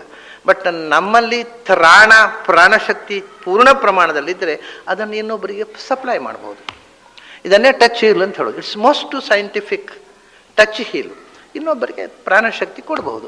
ಅವರಲ್ಲಿ ಪ್ರಾಣಶಕ್ತಿ ಕೊರತೆ ಇದ್ದದ್ರಿಂದಲೇ ಕಣ್ಣು ನೋವು, ನರ್ವಸ್ ಡೆಬಿಲಿಟಿ ಏನು ಬರುವುದು, ಯಾವ ರೋಗ ಬರುವುದು ಕೂಡ ಅದು ಆ್ಯಂಟಿಬಾಡಿ ರೆಸಿಸ್ಟೆನ್ಸ್ ಪವರ್ ಕಮ್ಮಿ ಆದಾಗ. ರೆಸಿಸ್ಟೆನ್ಸ್ ಪವರ್ ಕಮ್ಮಿ ಆಗುವುದು ಪ್ರಾಣಶಕ್ತಿ ಕಮ್ಮಿ ಆದಾಗ. ಒಳಗಿಂದ ಪ್ರಾಣದೇವರು ಗಟ್ಟಿ ಕೂತ್ರೆ ಯಾವ ರೆಸಿಸ್ಟೆನ್ಸು ಬೇಡ, ಯಾವ ಕಾಯಿಲೆಯೂ ಬರೋದಿಲ್ಲ. ಆ್ಯಂಟಿಬಾಡಿಯಾಗಿ ಪ್ರಾಣಶಕ್ತಿ ಕೆಲಸ ಮಾಡುತ್ತೆ.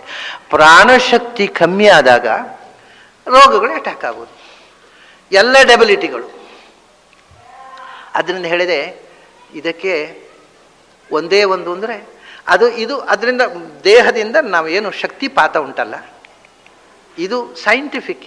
ಇದು ಮೂಢನಂಬಿಕೆ ಅಲ್ಲ, ಅಥವಾ ಮಂತ್ರದ ಪವಾಡ ಅಲ್ಲ, ಇದು ಸೈಂಟಿಫಿಕ್. ಅದರ ಜೊತೆಗೆ ನಿಮಗೆ ಧನ್ವಂತರಿ ಮಂತ್ರ ಗೊತ್ತಿದ್ದರೆ ಮತ್ತು ಧನ್ವಂತರಿಯ ಬಗ್ಗೆ ಅಪಾರವಾದ ಶ್ರದ್ಧೆ ಇದ್ದರೆ, ಸ್ಪರ್ಶ ಮಾಡುವಾಗ ಧನ್ವಂತರಿ ಮಂತ್ರ ಜಪ ಮಾಡಿದರೆ ಈ ನ್ಯಾಚುರಲ್ ಆಗಿರ್ತಕ್ಕಂಥ ಫಿಸಿಕಲ್ ಪವರ್ನ ಜೊತೆಗೆ ಮಾಂತ್ರಿಕ ಪವರು ಸೇರಿ the effect will be double. ಅದು ಅಯ್ಯೋ ಧನ್ವಂತರಿ ಮಂತ್ರ ಹೇಳಿದರೆ ಮಂತ್ರಕ್ಕೆ ಮಾವಿನಕಾಯಿ ಉರುಳುತ್ತಾ ಅಂತ ತಿಳ್ಕೊಂಡೇ ಮಾಡಿದರೆ ಯಾರಿಗೂ ಏನೋ ಆಗೋಲ್ಲ. ಅಯ್ಯೋ ಏನು, ಅಥವಾ ಅವನೇನ್ರಿ ಅವನೇನು ಧನ್ವಂತರಿ ಮಂತ್ರ ಹೇಳಿದ್ರೆ ಆಗತ್ತ, ನಾವು ಹೇಳಿದ್ರೆ ಆಗೋಲ್ಲ, ಅವನು ಹೇಳಿದ್ರೆ ಆಗತ್ತ ಅಂತ ಕೆಲವರಿಗೆ ಇದೆಲ್ಲ ಭ್ರಮೆಗಳು. ಹಾಗೆ ತಿಳ್ಕೊಂಡವರು ಯಾವತ್ತೂ ಆಗುವುದಿಲ್ಲ ಅಂಥವ್ರು ಮಾಡಿದರೆ. ಅಂದರೆ ಈಗೋ ಇದ್ದರೆ ಆಗೋದು, ಶರಣಾಗತಿ ಇದ್ದರೆ, ಧನ್ವಂತರಿಯ ಭಗವತ್ ಶಕ್ತಿಯ ಬಗ್ಗೆ ನಂಬಿಕೆ ಮತ್ತು ಶರಣಾಗತಿ ಇದ್ದರೆ ಭಯಂಕರ ಬೇಗ ಕೆಲಸ ಮಾಡುತ್ತೆ. ಇದು ಯಾವ ರೋಗಗಳನ್ನು ಗುಣ ಮಾಡಬಹುದು, ಇಂಥದ್ದೊಂದು ಪ್ರಸಂಗ. ನಾನು ಏನು ಮಾಡಿದೆ, ದಯವಿಟ್ಟು ಇದನ್ನು ಯಾವುದೇ ಒಂದು ಪ್ರಚಾರದ ದೃಷ್ಟಿಯಿಂದ ಬಳಸಿಕೊಳ್ಬೇಡಿ. ಮತ್ತು ಯಾರು ನನ್ನ ಹತ್ರ ಬಂದು ನನಗೆ ತಲೆನೋವಾಗುತ್ತೆ ಒಂಚೂರು ತಲೆ ಕೈ ಹಿಡಿ ಅಂತ ಕೇಳಲಿಕ್ಕೆ ಬರಬೇಡಿ. ನನಗೆ ಬೇರೆ ಕೆಲಸ ಇದೆ. ಇದಲ್ಲ, ಇದು ಏನು ಅಂದರೆ, ನಾನು ಒಂದು ಸಂಗತಿ ಯಾಕೆ ಹೇಳ್ತಾ ಇದ್ದೇನೆ ಅಂದರೆ, ಯಾವ ರೀತಿ ಕೆಲಸ ಮಾಡುತ್ತೆ ಮನುಷ್ಯನ ಎನರ್ಜಿ. ನರ್ವಸ್ ಡೆಬಿಲಿಟಿ ತಂದು ಕೂಡಿಸಿದ್ರು ಆ ಹುಡುಗಿಯನ್ನು. ನಾನು ಆ ಊರಿನಿಂದ ಅದರ ಮಾರನೇ ದಿವಸ ನನ್ನ ಕಾರ್ಯಕ್ರಮ ಮುಗಿದು ಊರು ಬಿಟ್ಟು ಹೋಗುವ ನೆಕ್ಸ್ಟ್ ಡೇ ಒಂದು ದಿವಸ ಅಲ್ಲಿ ಕ್ಯಾಂಪ್ ಇದೆ. ನಾನು ಹೇಳಿದೆ, ಕಣ್ಣು ನೋವು ನರ್ವಸ್ ಡೆಬಿಲಿಟಿಯನ್ನು ಕೂಡ ವೈದ್ಯಶಾಸ್ತ್ರ ಗುಣ ಮಾಡದೇ ಇದ್ದಂಥ ಸಂಗತಿಗಳನ್ನು ಟಚ್ಚಿ ಹೆಣ್ಣಿಂದ ಗುಣ ಮಾಡಲಿಕ್ಕೆ ಬರುತ್ತೆ. ಆದರೆ ಅದು ಈಗ ವೈದ್ಯರು ಮದ್ದು ಕೊಟ್ಟು ನೋಡುವ ಅಂತ ಹೇಳ್ತಾರೆ. ಮದ್ದು ಕೊಟ್ಟದ್ದು 100ಕ್ಕೆ 100ರಷ್ಟು ಸಕ್ಸಸ್ ಆಗುತ್ತೆ ಅಂತ ಗ್ಯಾರಂಟಿ ಅಲ್ಲ. ಹಾಗೆಯೇ ಅದನ್ನು ಎರಡು ಥರ, ಕೊಡುವವನ ಶಕ್ತಿ, ತಗೊಳ್ಳುವವರ ರಿಸೆಪ್ಟಿಬಿಲಿಟಿ. ಅವರು ರಿಸೀವ್ ಮಾಡದೆ ಅವರ ಮಾನಸಿಕವಾಗಿ ಅದನ್ನು ರಿಸೀವ್ ಮಾಡಬೇಕು. ಅದೆಲ್ಲ ಹೊಂದಿಕೊಂಡಿದೆ ಅದರ ಇಫೆಕ್ಟು. ತಗೊಳ್ಳುವವರಿಗೆ ನಂಬಿಕೆ ಇಲ್ಲದೆ ಇದ್ದರೆ ಸ್ವಲ್ಪ ಪರಿಣಾಮ, ಇದು ಎನರ್ಜಿ ಆಗತ್ತೆ. ಆದರೆ ಆ ನಂಬಿಕೆ ಕಮ್ಮಿ ಆದಾಗ ಮೈಂಡ್ ರಿಫ್ಯೂಸ್ ಮಾಡ್ತದೆ. ಡಾಕ್ಟ್ರ್ ಮೇಲೆ ನಂಬಿಕೆ ಇಲ್ಲದೆ ಡಾಕ್ಟ್ರ್ ಕೊಟ್ಟ ಮದ್ದು ಕೆಲಸ ಮಾಡೋದಿಲ್ಲ. ಹಾಗೆ ಅದರಿಂದ ಅದನ್ನು ರಿಸೀವ್ ಮಾಡುವಂಥವರು ಮನಸ್ಥಿತಿ, ಕೊಡುವವನ ಶಕ್ತಿ, ಇದನ್ನು ಅವಲಂಬಿಸಿ ಅದು ವೇರಿಯೇಷನ್ ಇದೆ. ಆದರೆ ಖಂಡಿತವಾಗಿ ಕಣ್ಣು ಬರುವಂತೆ ಮಾಡಬಹುದು ಶಕ್ತಿಪಾತದಿಂದ. ಆದರೆ ಡಾಕ್ಟ್ರ್ ಹೇಳೋದಿಲ್ಲ ಒಂದು ಕೋರ್ಸ್ ತಗೊಳ್ಳಿ, 1 ವಾರ ತಗೋಬೇಕು, 24 ದಿವಸ ತಗೋಬೇಕು, 48 ದಿವಸ, 1 ಮಂಡಲ ತಗೊಳ್ಬೇಕು. ನಾನು ಹೇಳಿದೆ, ನಾನು ಬಂದದ್ದಕ್ಕೆ ಇವತ್ತು ಟಚ್ ಹೀಲ್ ಮಾಡಿ ಹೋಗ್ತೇನೆ. ಆದರೆ ನಾನು ನಾಳೆ ಒಂದು ದಿವಸ ಇರೋದು, ನಾನು ಊರಿಗೆ ಹೋಗ್ತೇನೆ. ನನ್ನ ಟಚ್ ಹೀಲ್ನಿಂದ ಗುಣ ಆಗುತ್ತೆ ಅಂತ ನೀವು ತಿಳ್ಕೊಂಡು ಏನೋ ದೊಡ್ಡ ಸಂಗತಿ ಮಾಡಬೇಡಿ. ನಾನು ಬಂದದ್ದಕ್ಕೆ ದೇವರನ್ನು ಪ್ರಾರ್ಥನೆ ಮಾಡಿ ಟಚ್ ಹೀಲ್ ಮಾಡಿ ಹೋಗ್ತೇನೆ. ಮತ್ತು ಮುಂದೆ ನೀವು ಮಾಡಬೇಕಾದಂಥ ಟ್ರೀಟ್ಮೆಂಟ್ ಮುಂದುವರಿಸಿ ಅಂತ ಅವರು ನನ್ನ ಕರ್ಕೊಂಡು ಹೋಗಿ ಕೂಡಿಸಿಬಿಟ್ಟಿದ್ದಾರಲ್ಲ, ಅಲ್ಲಿಂದ ಪಾರಾಗುವ ಉಪಾಯ ಕಾಣದೆ ನಾನು ಟಚ್ ಹೀಲ್ ಮಾಡಿ ಬಂದೆ. ನನಗೆ ಆಶ್ಚರ್ಯ, ಮರುದಿವಸ ನಾನು ಯಾವ ಮನೇಲಿ ಉಳ್ಕೊಂಡಿದ್ದೇನೋ ಆ ಮನೆಗೆ ಒಂದೇ ಹುಡುಗಿ ಬಂದುಬಿಟ್ಟಿದೆ, ಒಬ್ಬಳೇ ಬಂದುಬಿಟ್ಟಿದ್ದಾಳೆ. ನಾನು ಏನಮ್ಮ ಯಾರ ಒಟ್ಟಿಗೆ ಬಂದು? ಯಾರ ಒಟ್ಟಿಗೂ ಇಲ್ಲ, ಮತ್ತೆ ಹೇಗೆ ಬಂದು? ನನಗೆ ನಿನ್ನೆಗಿಂತ ಹೆಚ್ಚು ಕಣ್ಣು ಕಾಣ್ತದೆ ಇವತ್ತು. ರಸ್ತೆಯಲ್ಲಿ ಜನ ಅಡ್ಡ ಬಂದರೆ ಕಾಣುತ್ತೆ, ವೆಹಿಕಲ್ ಕಾಣುತ್ತೆ, ನನ್ನ ಕಣ್ಣು ಕಾಣುತ್ತೆ. 50% ಕ್ಯೂರ್ ಆಗಿದೆ. ಹಾಗಾಗಿ ನೀವು ಇವತ್ತಿದ್ದಿರಲ್ಲ, ಇವತ್ತೊಂದು ಟಚ್ ಮಾಡಿ ಹೋಗಿ ಅಂತ ಬಂದು ಕೂತ್ಬಿಟ್ಟಿದೆ ಹುಡುಗಿ. ನಾನಿದೆ ಭಗವಂತ ವಿಚಿತ್ರ, ಡಾಕ್ಟ್ರುಗಳು ಲೈಫ್ ಇಡೀ ಆಗುವುದಿಲ್ಲ ಹೇಳಿದಂಥದ್ದು, ಗುಣ ಮಾಡಿ ಬಿಟ್ಟಿಯಲ್ಲ ಈ ಮಗುವಿನದು ಧನ್ವಂತರಿ ಅಂತ ಅವತ್ತು ಟಚ್ ಮಾಡಿ ಕಳಿಸಿದೆ. ಇವತ್ತು ಆ ಹುಡುಗಿ ಪರ್ಫೆಕ್ಟ್ ಆಗಿ ಕಾಲೇಜಿನಲ್ಲಿ ಓದಿಕೊಂಡು ಡಿಗ್ರಿ ಹೋಲ್ಡರ್ ಆಗಿ ಬಹಳ ಸುಖವಾಗಿದ್ದಾಳೆ. ಏನೂ ಟ್ರೀಟ್ಮೆಂಟ್ ಮಾಡಿಲ್ಲ. ಆದರೆ ಟ್ರೀಟ್ಮೆಂಟ್ ಇಲ್ಲ ಅದಕ್ಕೆ. ನಾನು ಡಾಕ್ಟ್ರ್ ಹತ್ರ ಕೇಳಿ, ನೀವು ಅದು ಇಲ್ಲಿ ನೀವು ಕೆಲವರು ಡಾಕ್ಟ್ರುಗಳೇ ಇರಬಹುದು, ಅಥವಾ ನೀವು ಡಾಕ್ಟರ್ ಕೇಳಿದ್ರೆ ಗೊತ್ತಾಗುತ್ತೆ. Nervous debility, there is no medicine for nervous debility. ಆದರೆ ಧನ್ವಂತರಿ ಗುಣ ಮಾಡಬಲ್ಲ. ಧನ್ವಂತರಿ ಬಗ್ಗೆ ನಂಬಿಕೆ ಬೇಕು, ಧನ್ವಂತರಿ ಬಗ್ಗೆ ಶರಣಾಗತಿ ಬೇಕು. ನಾನು ಟಚ್ ಹೀಲ್ ಮಾಡಿ ಗುಣ ಮಾಡಿಬಿಡ್ತೇನೆ ಅಂತ ಅಹಂಕಾರ ಬಂದರೆ ಆಗೋಲ್ಲ, ಖಂಡಿತ ಆಗೋಲ್ಲ. ಇದು ನಮ್ಮ ದೇಹದಲ್ಲಿ ಇರತಕ್ಕಂಥದ್ದು. ಹಾಗೆ ಈ ಓಂಕಾರದಿಂದ ನಾನು ಯಾಕೆ ಹೇಳಿದ್ದೇನೆ, ಎನರ್ಜಿ ಕ್ರಿಯೇಟ್ ಆಗುತ್ತೆ ದೇಹದಲ್ಲಿ. ನಾವು ಮಂತ್ರ ಜಪ ಮಾಡ್ತಾ ಮಾಡ್ತಾ ಎಕ್ಸ್ಟ್ರಾ ಎನರ್ಜಿ ಕ್ರಿಯೇಟ್ ಆಗುತ್ತೆ. ಅದರಿಂದ ಧನ್ವಂತರಿ ಮಂತ್ರವನ್ನು ಜಪಿಸಿದಾಗ ಶಕ್ತಿ ಬೇರೆ, ಬರೆಯುವುದೊಂದು ಬೇರೆ. ಹೀಗೆ ಈ ಓಂ ಅನ್ನುವಂಥದ್ದನ್ನು ನಾವು ಆಪ್ತಿ ಅಂದರೆ ಹೊರಗಿನ ಪ್ರಪಂಚದ ಜೊತೆಗೆ ಸಂಪರ್ಕ, ಇಡೀ ವಿಶ್ವದ ಸಂಪರ್ಕ. ನಾನು ಅದನ್ನು ಕಣ್ಣು, ಕಿವಿ, ಮೂಗು ಯಾವುದಕ್ಕೂ ನಮ್ಮ ಒಡೆತನ ಇಲ್ಲ. ಇವತ್ತು ಇದ್ದ ಕಣ್ಣು ನಾಳೆ ನರ್ವಸ್ ಡೆಬಿಲಿಟಿ ಡಾಕ್ಟರ್ ಹೇಳಿದ್ರೆ ಏನಿಲ್ಲ, ಎರಡು ಕಣ್ಣು ಕಾಣುವುದಿಲ್ಲ. Within no time it happens. Why? Nobody knows. ಹಾಗಾಗಿ ಇದೆಲ್ಲವನ್ನು ಎಚ್ಚರವನ್ನು ನಿಯಂತ್ರಿಸುವ, ಕಣ್ಣು ಕೊಟ್ಟವನು, ಕಣ್ಣ ಮುಂದೆ ರೂಪ ಇಟ್ಟವನು, ರೂಪ ಕಾಣುವಂತೆ ಆಕಾಶದಲ್ಲಿ ಮುಗಿಲ ದೀಪ ಇಟ್ಟವನು ನಾವಲ್ಲ. ಏನೂ ಇಲ್ಲ, ಬೊಂಬೆಗಳು. ಸುಮ್ಮನೆ ಕಣ್ಣು ತೆರೆದ ಕಂಡಿತು, ಓಹೋ ಏನು ನಮ್ಮ ಜಾಪು ಏನು, ನಮ್ಮ ರಾಪು ಏನು, ನಾನು ಕಂಡು ಬಿಟ್ಟೆ, ಮಾಡಿಬಿಟ್ಟೆ, ನೋಡಿಬಿಟ್ಟೆ, ಏನೂ ನಡೆಯೋದಿಲ್ಲ. ಅದನ್ನ ಇದು ಓಂಕಾರ ನಮಗೆ ಎಚ್ಚರಿಸುವುದು. ಅಂದರೆ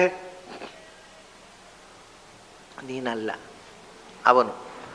ಕನ್ನಡದಲ್ಲಿ ಅನುಸಂಧಾನ ಮಾಡಿದ್ರು ಮಾಡ್ಬೋದು. ಅಂದರೆ ನೀನು ಅಲ್ಲ, ಮತ್ತೆ ಯಾರು? ಅವನು. ಅವನು ಕಣ್ಣು ಕೊಟ್ಟ, ಅವನು ರೂಪ ಇಟ್ಟ, ಅವನು ಆಕಾಶ ದೀಪ ಇಟ್ಟ, ಖಂಡಿತು ಅಷ್ಟೇ. ಎಚ್ಚರ, ನೀನು ಎಚ್ಚರದ ಬಗ್ಗೆ ಎಚ್ಚರ ಆಗು, ಆವಾಗ ಅವನು ನಿನ್ನನ್ನು ಎಚ್ಚರದಲ್ಲಿ ಇರಿಸಿದ್ದು ಅನ್ನೋದು ಗೊತ್ತಾಗುತ್ತೆ. ಆಮೇಲೆ ಹೋಗಲಿ, ಎಚ್ಚರ ನಾನು ನೋಡಿದ್ದು, ನಾನು ಮಾಡಿದ್ದು, ನನ್ನಿಂದ ನಾನು, ನನಗೆ, ನಾನು ಅಹಂ ಶಬ್ದದ ಎಲ್ಲ ವಿಭಕ್ತಿಗಳೂ ದುರುಪಯೋಗ ಆಗುವುದು ಎಚ್ಚರದಲ್ಲಿ ಮಾತ್ರ. ನಾನು, ನನ್ನನ್ನು, ನನ್ನಿಂದ, ನನಗೆ, ನನ್ನಲ್ಲಿ, ಓಹೋ ಏನು ಸಪ್ತ ವಿಭಕ್ತಿಗಳಿಗೆ ಸಹಿತವಾಗಿ ಈ ಅಹಂಕಾರದ ಹಾರಾಟ, ಮೆರೆದಾಟ ನೋಡಿದರೆ ಬೇಡ. ತಮಾಷೆ ಏನು ಅಂದರೆ, ನಾವು ಹೆಚ್ಚು ಕಲಿತಷ್ಟು, ಹೆಚ್ಚು ಓದಿದಷ್ಟು ಈ ವಿಭಕ್ತಿಗಳು ಜಾಸ್ತಿ ಆಗೋದು, ಕಮ್ಮಿ ಆಗೋದಲ್ಲ, ಅಹಂಕಾರ ಜಾಸ್ತಿ ಆಗ್ತಾ ಹೋಗೋದು. ಏನೂ ಓದದೇ ಇದ್ದವರಲ್ಲಿ ಇಲ್ಲದ ಅಹಂಕಾರಗಳೆಲ್ಲ ನಾವು ಓದಿದಾಗ ಬಂದು ಕೂತ್ಬಿಡ್ತಾವೆ. ಭಾರಿ ಭಯಂಕರ. ಅದಕ್ಕೆ ಅವರು ಹೇಳ್ತಾನೆ, ಆಯ್ತಲ್ವ ನಿಂದು ಅಹಂಕಾರ, ಅಹಂಕಾರ ಕಳಚಬೇಕಾದರೆ ಊಗೆ ಬಾ. ಅಂದರೆ ಉತ್ಕರ್ಷ. Is an abbreviation of Utkarsha. ಉತ್ಕರ್ಷ ಅಂದರೆ ಒಳಕ್ಕೆ ಹೇಳ್ಕೊಳ್ಳೋದು, ಉತ್ಕರ್ಷಣ. ಒಳಕ್ಕೆ ಹೇಳ್ಕೋ, ನಿನ್ನ ಕಣ್ಣು, ಕಿವಿ, ಮೂಗು ಎಲ್ಲ ಒಳಗಿನ ಪ್ರಪಂಚದಲ್ಲಿ ಸಿನಿಮಾ ನೋಡು. ಅಂದರೆ ಇದು ಕನಸು, ಡ್ರೀಮ್ ಸ್ಟೇಜ್. ನೋಡಿ, ಅದು ಹೊರಗಿನ ಇಂದ್ರಿಯಗಳನ್ನೆಲ್ಲ ಒಳಕ್ಕೆ ಎಳ್ಕೊಂಡಾಗ ಒಳಗಿನಿಂದ ಇಲ್ಲಿ ಒಂದು ಸಣ್ಣ ಸ್ಕ್ರೀನ್ ಉಂಟು. ಇಲ್ಲಿ ಕುತ್ತಿಗೆ ಕಿರಿನಾಲಿಗೆಯ ತುದಿಯಲ್ಲಿ ಒಂದು ಸ್ಕ್ರೀನ್ ಇದೆ. ಆ ಸ್ಕ್ರೀನ್ನಲ್ಲಿ ಕನಸು, ಏನೇನೋ ಕನಸುಗಳು. ಅವು ಹೇಳ್ತಾನೆ, ಇದನ್ನು ಯಾರು?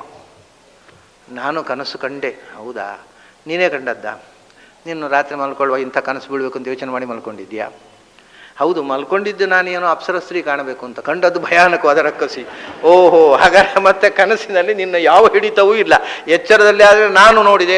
ಇಲ್ಲಿ ಏನು ಮಾಡಿದೆ ನೀನು? ಕನಸು ಬಿತ್ತು, ನೀನು ನೋಡಿದೆ ಅಷ್ಟೇ. ಯಾವ ಕನಸು ಬೀಳಬೇಕು ಅನ್ನೋದಕ್ಕೂ ನಿನಗೇನು ಹಿಡಿತ ಇಲ್ಲ.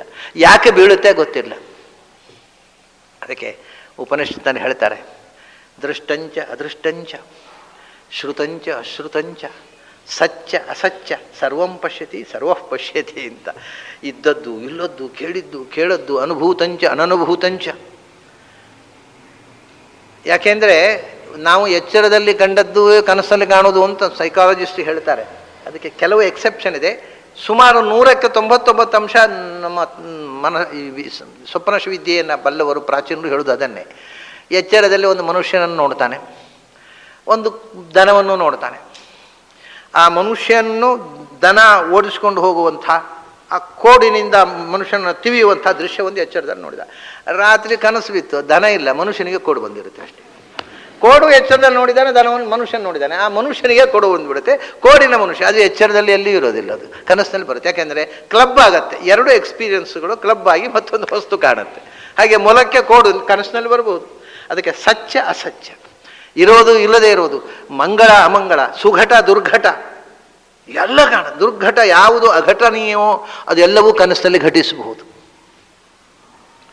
ಹೀಗೆ ನ ತತ್ರ ರಥಾ ನ ರಥಯೋಗಾ ನ ಪಂಥಾನಃ ರಥಾನ್ನ ರಥಯೋಗಾನ್ನ ಪಥ ಸೃಜತೆ ಯ ಏಷ ಸುಪ್ತೇಷು ಜಾಗರ್ತಿ ಕಾಮಂ ಕಾಮಂ ಪುರುಷೋ ನಿರ್ಮಮಾಣಃ.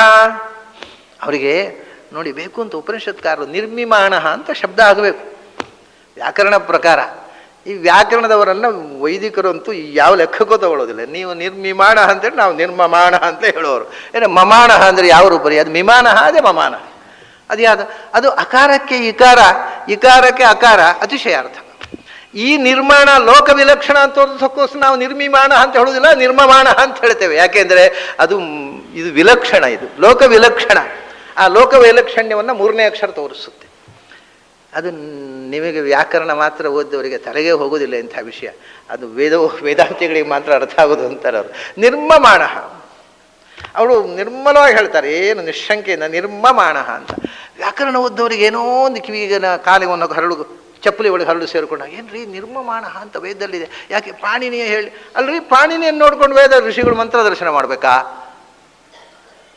ಹೀಗೆ ಅದ್ಭುತವಾದಂಥ ಸೃಷ್ಟಿ ಮಾಡಿದ ಒಳಗೆ. ನಿನ್ನ ಪಾತ್ರ ಏನು? ಕನಸು ಬಿತ್ತು ನೋಡಿದೀವಿ ಅಷ್ಟೇ. ಆದ್ದರಿಂದ ಆದಿಂದ ಊಗಿ ಹೋಗು, ಏನಿಲ್ಲ. ನೀನು ಕಾಣಿಸಿದ್ನೋ ಅವನು ಕಾಣೋದಷ್ಟೇ. ಅವನು ತೋರಿಸಿದ, ನೀನು ನೋಡಿದಿ. ನಿನ್ನ ಪಾತ್ರ ಏನೂ ಇಲ್ಲ, ನಿನಗೇನೂ ಸ್ವಾತಂತ್ರ್ಯ ಇಲ್ಲ ಕನಸಿನಲ್ಲಿ. ಇನ್ನೂ ಒಳಗೆ ಹೋಗು. ಮಾ ಅಂದರು. ಮಾ ಅಂದರೆ ಮಾನ, ಮಾನ ಅಂದರೆ ಮಾನ. ಮಾನ ಅನ್ನೋದು ಇಂಗ್ಲೀಷ್ನಲ್ಲಿ ಮರ್ಜರು ಅಂತಾರೆ. ಎಲ್ಲ ಕಡೆಯೂ ಮಾನೇ ಇರೋದು ನೋಡಿ. ಭಗವಂತನಲ್ಲಿ ಜೀವ ಸೇರಿಕೊಳ್ತಾನೆ. ಯಾಕೆಂದರೆ ಜೀವ ಇಲ್ಲೇ ಇರೋದು, ಅವನೆಲ್ಲಿಯೂ ಸಂಚಾರಕ್ಕೆ ಹೋಗೋದಿಲ್ಲ, ಇಲ್ಲೇ ಇರ್ತಾನೆ ಅವನು ಹೃದಯದಲ್ಲಿ. ಭಗವಂತ ಇಲ್ಲಿಯೇ ಸ್ವಿಚ್ ಆನ್ ಮಾಡಿದಾಗ ಎಚ್ಚರ ಆಯಿತು. ಸೂರ್ಯ ಮೂಡಿದ, ಈ ಸೂರ್ಯನು ತೆರೆದ, ಕಣ್ಣು ತೆರೆದ. ಇಲ್ಲಿಯೂ ಸೂರ್ಯೋದಯ ಆಯಿತು, ಅಲ್ಲೂ ಸೂರ್ಯೋದಯ ಆಯಿತು. ಒಟ್ಟಿಗೆ ಆಗೋದಿಲ್ಲ ಈಗ. ಏನು 9-10 ಗಂಟೆ ಆಗುತ್ತೆ ಇಲ್ಲಿ ಸೂರ್ಯೋದಯ ಆಗುವಾಗ. ಹಿಂದಿನ ಒಟ್ಟೊಟ್ಟಿಗೆ ಆಗ್ತಿತ್ತು. ಹಿಂದಿನ ಕಾಲದ ಹುಡುಗರಿಗೂ ಸೂರ್ಯ ಕಣ್ಣು ತೆರೆದಾಗ ಹುಡುಗರು ಕಣ್ಣು ತೆರೀತಿದ್ರು, ಮುದುಕರು ಕಣ್ಣು ತೆರೀತಿದ್ರು. ಈಗ 10-11 ಗಂಟೆ ಆದಮೇಲೆ ಕಣ್ಣು ತೆರೀತಾನೆ ಈ ಸೂರ್ಯ. ಅದು ಏನು ಬೇಕಾದ್ರೆ ಮಾಡ್ಕೊಂಡು ನಮಗೇನು. ಅಂತೂ ವಿಷಯ ಸೂರ್ಯ, ಆ ಸೂರ್ಯ, ಈ ಸೂರ್ಯ ಉದಯದಾಗ ಕಣ್ ತೆರೆಯೋದು. ಇಲ್ಲಿ ಸೂರ್ಯೋದಯ ಆದ ಕಣ್ ತೆರೀತಾನೆ ಎಚ್ಚರದಾಗ. ಕನಸು ಇಲ್ಲಿ ಬಂದು ಕೂತ ಭಗವಂತ ಕನಸು ಕಂಡಿತು. ಇಲ್ಲಿ ಪ್ರಾಜ್ಞನಾಮಕ ಭಗವಂತ ಜೀವನನ್ನು ತನ್ನ ತೊಡೆಯಲ್ಲಿ ಇಟ್ಕೊಂಡು ಕೂತ್ಬಿಟ್ಟ. ಪ್ರಾಜ್ಞಂ ಇದು ಪೂರ್ತಿ ಜೀವ ಭಗವಂತನ ಒಳಗೆ ಸೇರಿ ಹೋಗುವ ಸ್ಥಿತಿ. ಅದೇ ಮರ್ಜರ್. ಈ ಮಾ, ಎಂ ಫಾರ್ ಮರ್ಜರ್. ಇಂಗ್ಲೀಷ್ನಲ್ಲಿ ಮರ್ಜರು, ಕನ್ನಡದಲ್ಲಿ ಸಂಸ್ಥೆಯಲ್ಲಿ ಮಾನ, ಕನ್ನಡದಲ್ಲಿ ಮುಳುಗೋದು. ಭಗವಂತರೊಳಗೆ ಮುಳುಗಿ ಹೋಗೋದು. ಇವನು ಎಲ್ಲ ಮಾನೆ,